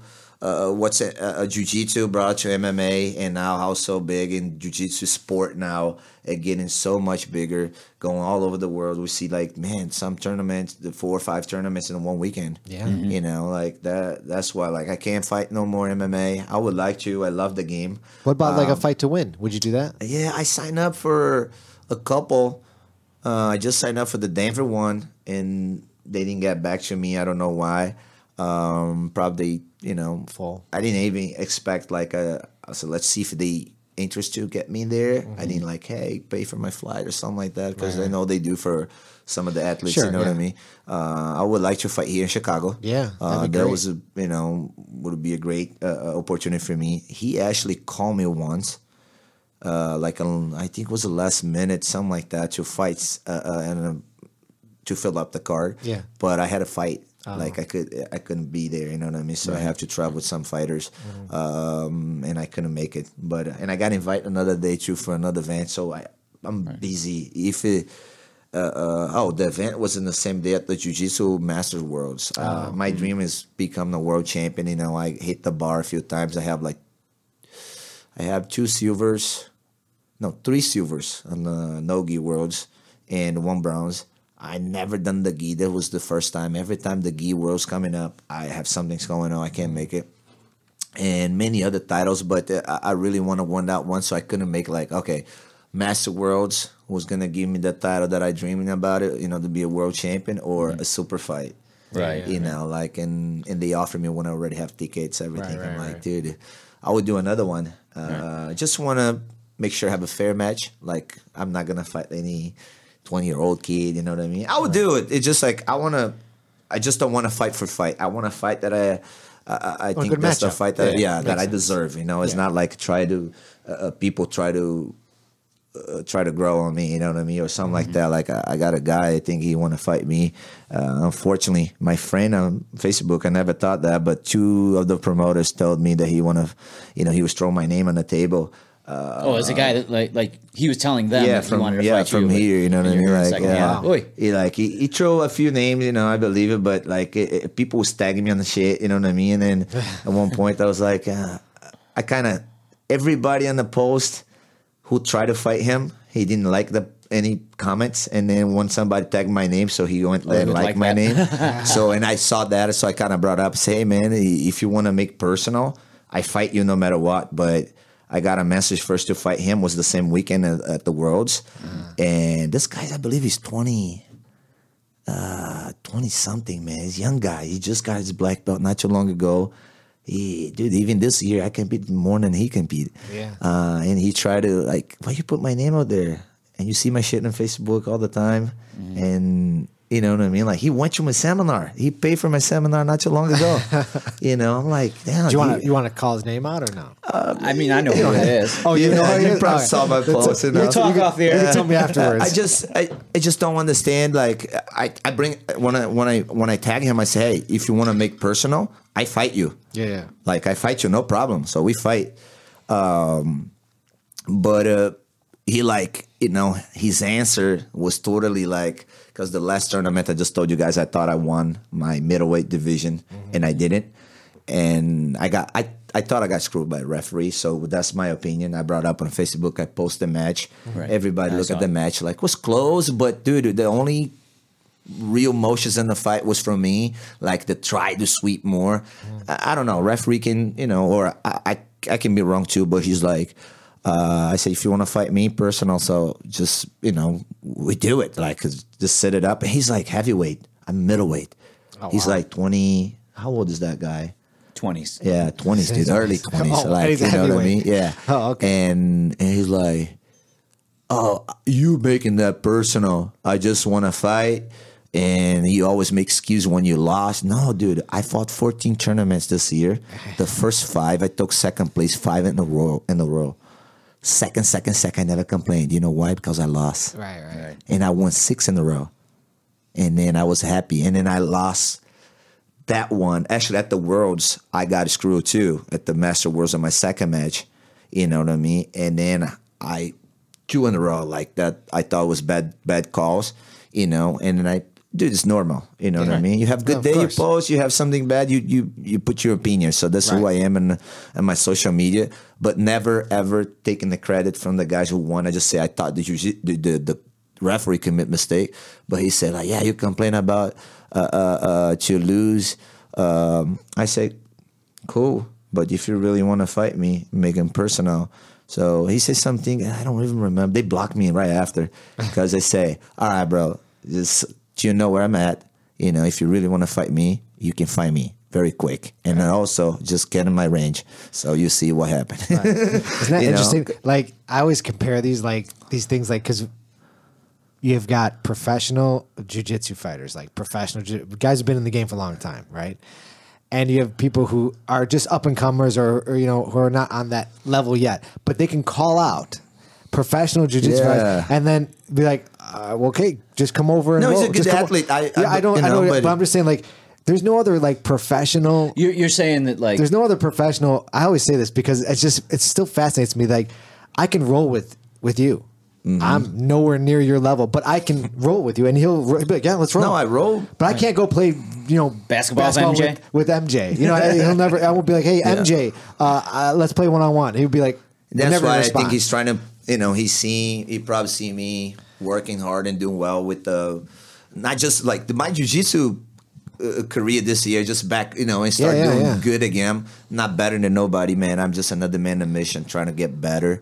As a jiu-jitsu competitor, as a jiu-jitsu professor, as a father, as a husband, as a friend, and I'm not perfect. Yeah, I know that. I might hurt people with something that I did, and I don't know, but I'm not trying to step on people. I never call anybody out, and I got the call for a guy that like, dude, why you just don't message me if you're my friend and you throw my name on, And you know what? When he threw my name on the first time, I didn't take personal because I didn't. I don't know if it's him, but I talked to the promoter. I said, hey, man, I can't do it. Look, that's what I brought up. I had the conversation, so I post that. I said, look, that's the reason why. He said I was afraid to lose. He said, you don't fight because you're afraid to lose. I'm like, man, you know how many times I lost? Yeah. You ever know how many times I lost, dude? Would have had to stop competing a long time ago, right? I was about like, say, dude, I was losing my first match when you were wearing the diapers, bro. Right. You know what I mean? Oh, man. But it's like, I'm not afraid of anybody. If you call me now, tell me any jiu-jitsu name, like Leandro Lowe. You fight Leandro Lowe tomorrow, then I say, yes. How much you going to pay me? Oh, I paid $300. I said, nah, I'm not going to fight Lowe for $300. So I'm not going to go on a $250 match against a guy fucking 15 years younger than me. Yeah. With 2 weight class above me. Right. I was ready to say, can you make middleweight first? Right. And then fight me? Or you want to do an MMA fight, 170 pounds, so that's the way I can make it easy. Not easy. It would be hard for me because I'm older. Mm-hmm. But I will never fight again on a 55. But I can go 170, fight you, and just end my career. Yeah. I would love to. Just put my face on your face. Because why you call me? Right. So many other guys out there. I threw a name. I'm not going to say the name to you. Okay. And he ducked the guy. Yeah. And then was like, oh, I didn't duck. Oh, this promoter. No, he didn't duck. He won. But the guy won Nogi. Whatever, super match, bro, can be gi or no gi. If you're good, you take it. Right. But anyways, I just feel like when you do something right, people want to call you out. I felt like mad at that day, but later the people who got my back, they're like, Coach, he wants you because you're somebody. Right. And he's nobody. He's trying to show up. Yeah. He's trying to, I don't want to say he's nobody. He's just a young man trying to get there. Sure, of course. Too excited, like, dude. And calling out people is becoming a thing now. You're not going to look good beating me. You're going to look really bad if I beat you. Right. It's like, there's nothing to gain for that match for him. Like for me, I have nothing to lose. Right. I'm older. I'm the lighter guy. I'm the guy who, don't really you're going to beat me, you just beat. I think I was watching one of your matches and you wrist locked the shit out of some guy. Where the guy Were you traumatized by that? I was like, oh, that was nasty. You know why? Then I got guys like this guy, young man, a very high level, come and roll with me sometimes and they think it's going to be easy shit. And I surprise them. And the same way that some young guys surprise me too. Yeah. I have no problem with that. That's why you can't let your ego eat you or beat you. Your ego beat you. Right. So my coach, I just went to Brazil not too long ago, and I got a conversation, dude. It was 1 week I tapped by a purple and a brown belt. But dude, those 2 guys are, I'm like, one just become a black belt, but not because he tapped me. It was like he earned that. But I was like, Coach, man, I don't know. I'm feeling a little slow. I was like, dude, the age is the one thing you can't stop. Can't stop. Right. And you know what? The only thing you can do, you can't accept. And be nice. And then, if those guys respect you, they're not gonna try to hurt you. Right. But they're gonna, roll with you. They're gonna try to catch you. It's gonna make, it's gonna be fun, interesting because you 38, like, later 40, 50. I want to be old, man, and be able to roll with my guys and see the respect and see like what I do from my man. We're just talking about Tommy G, like that guy, brother. He's I have the opportunity to teach him for a little while, for a long time. And then he was blue, he got his purple. Dude, I remember me, because our promotions, like Carson makes the black belts, tie the belts, and other guys, but they all promoted by under Carson, Right. But you see the black belts go and help him tie the belts, you know what I mean? Like, and I remember me doing that, and Tommy G, when he was brown belt, like a line in front of us, I thought he looked at me and like, I don't know if I should say that, but he like, man, do you think I'm gonna earn my black belt before I die? Wow. I'm like, holy cow. I said, dude, I know for sure. He looked at me and like, thanks, Daniel. But I knew that that guy he found the happiness in jiu-jitsu. When he came over to the gym first time, he was already training with somebody else. I don't remember where, but he like, man, like an older guy, small guy, like you never know what's gonna happen on the match when you go.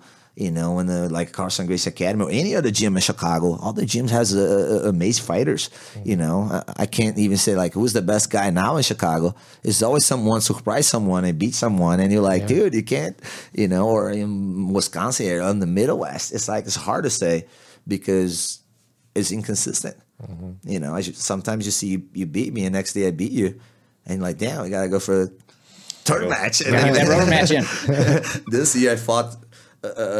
Same guys a few times. One guy fought 3 times. Another guy fought twice. Another guy fought twice. And you know what? Most of the guys that I lost in those matches, I given a lot of respect, and then we become friends. Yeah, right. Yeah. Like I think that's all about. That's why I'm a good loser. I'm not afraid to lose, but it's priority things in your life. Sometimes you got a worlds or a super match. Right.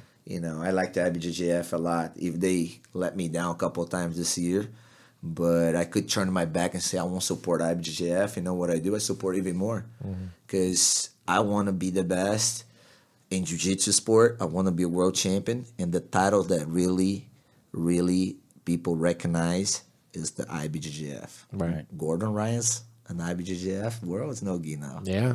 You know what I mean? Like, I'm glad I can't go. It's in the same weekend. Oh, no, I'm not glad. I'm sad.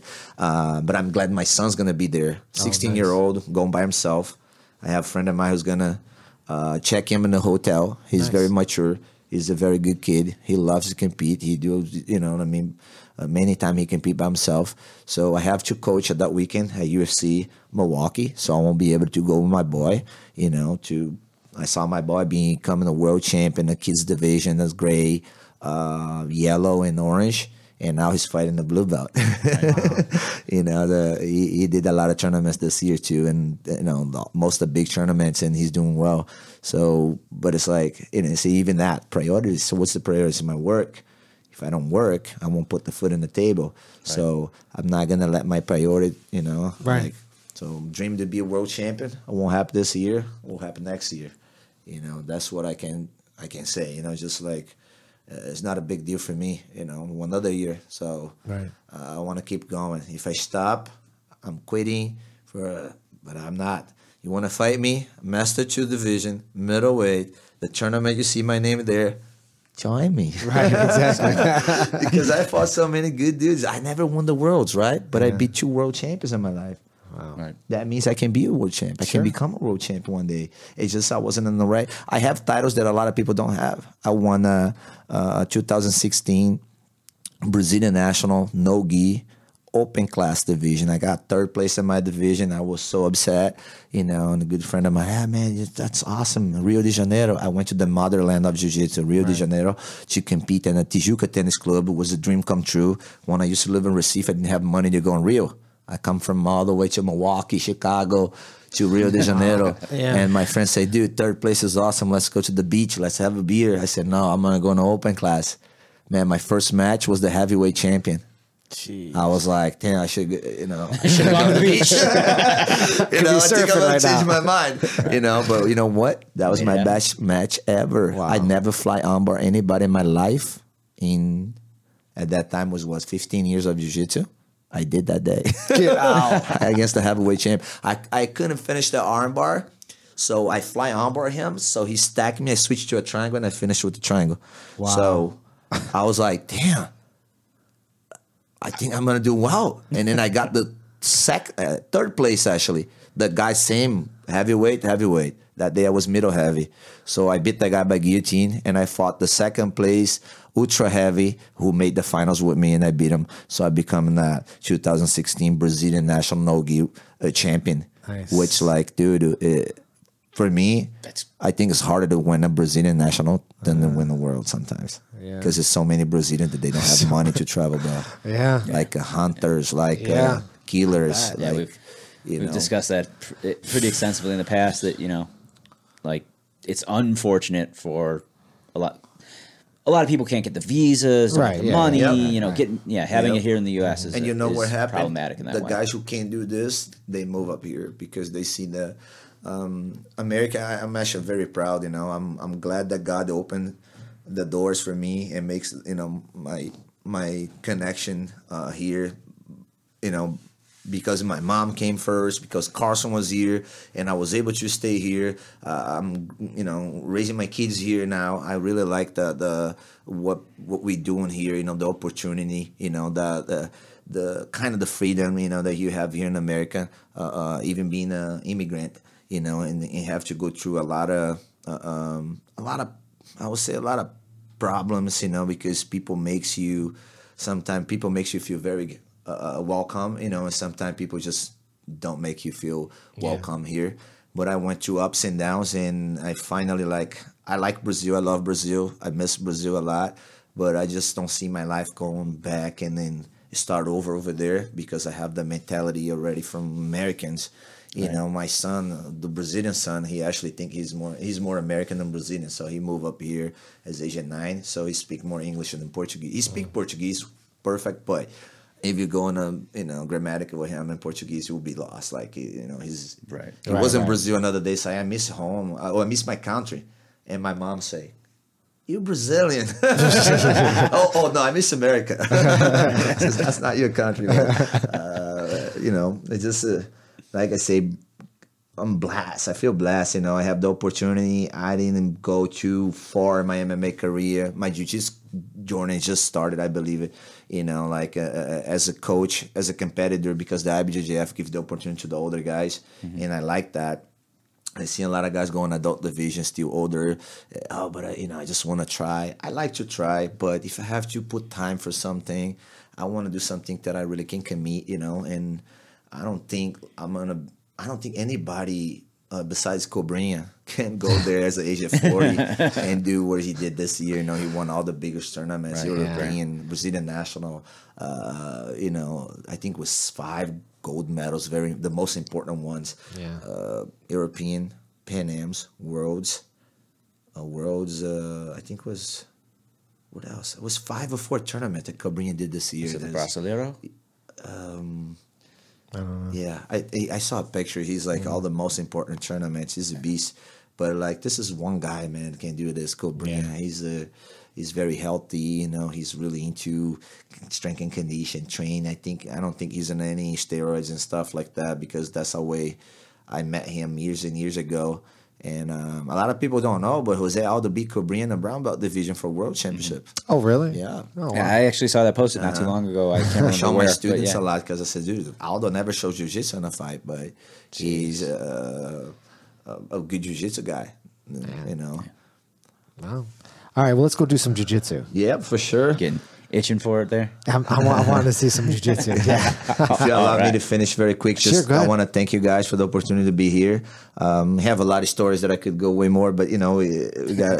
We'll have to do it a was round good two. time, yeah. Absolutely. If you allow me to shout out a few people Sure, here, absolutely. I want to say thanks to a few sponsorships. It's very important in my life. Vulcan Fight Call is being with me for almost 5 years. It sponsored me and my son. Brookfield Chiropractic in Milwaukee. Those guys, man, saved my life.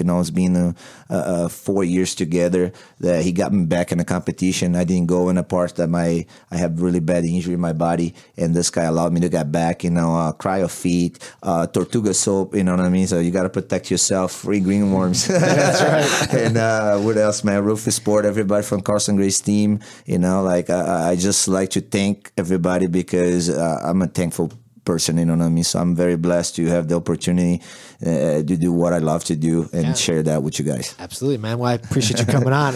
I'm glad we got you in. Yes. Thanks, Daniel. All right, we'll see you guys later. What's that? Where can people find you on Instagram, Facebook? My Instagram is Daniel SWBJJ, and one more shout out, Diamond MMA. My man, protect your nuts. Great mouth guards as well. Those guys, I can't live without those guys. Thanks very much. Instagram, Facebook, Daniel Wanderley. Instagram, Daniel SWBJJ. Very easy, just Daniel. SW is my Soto. Wanderley is S and W, and BJJ. Man, most of BJJ guys use that. Easy to find me on Instagram, and that's what I do most. I got a Twitter account as well, but I don't use very often. I hate Twitter. Sorry, Twitter fans, but I just don't like that much. Instagram and Facebook. Awesome. Sounds All right. great. We'll see you guys later. Bye. Yep, let's do it. This episode of the podcast is brought to you by Very Hard to Submit. Go to vhtsny.com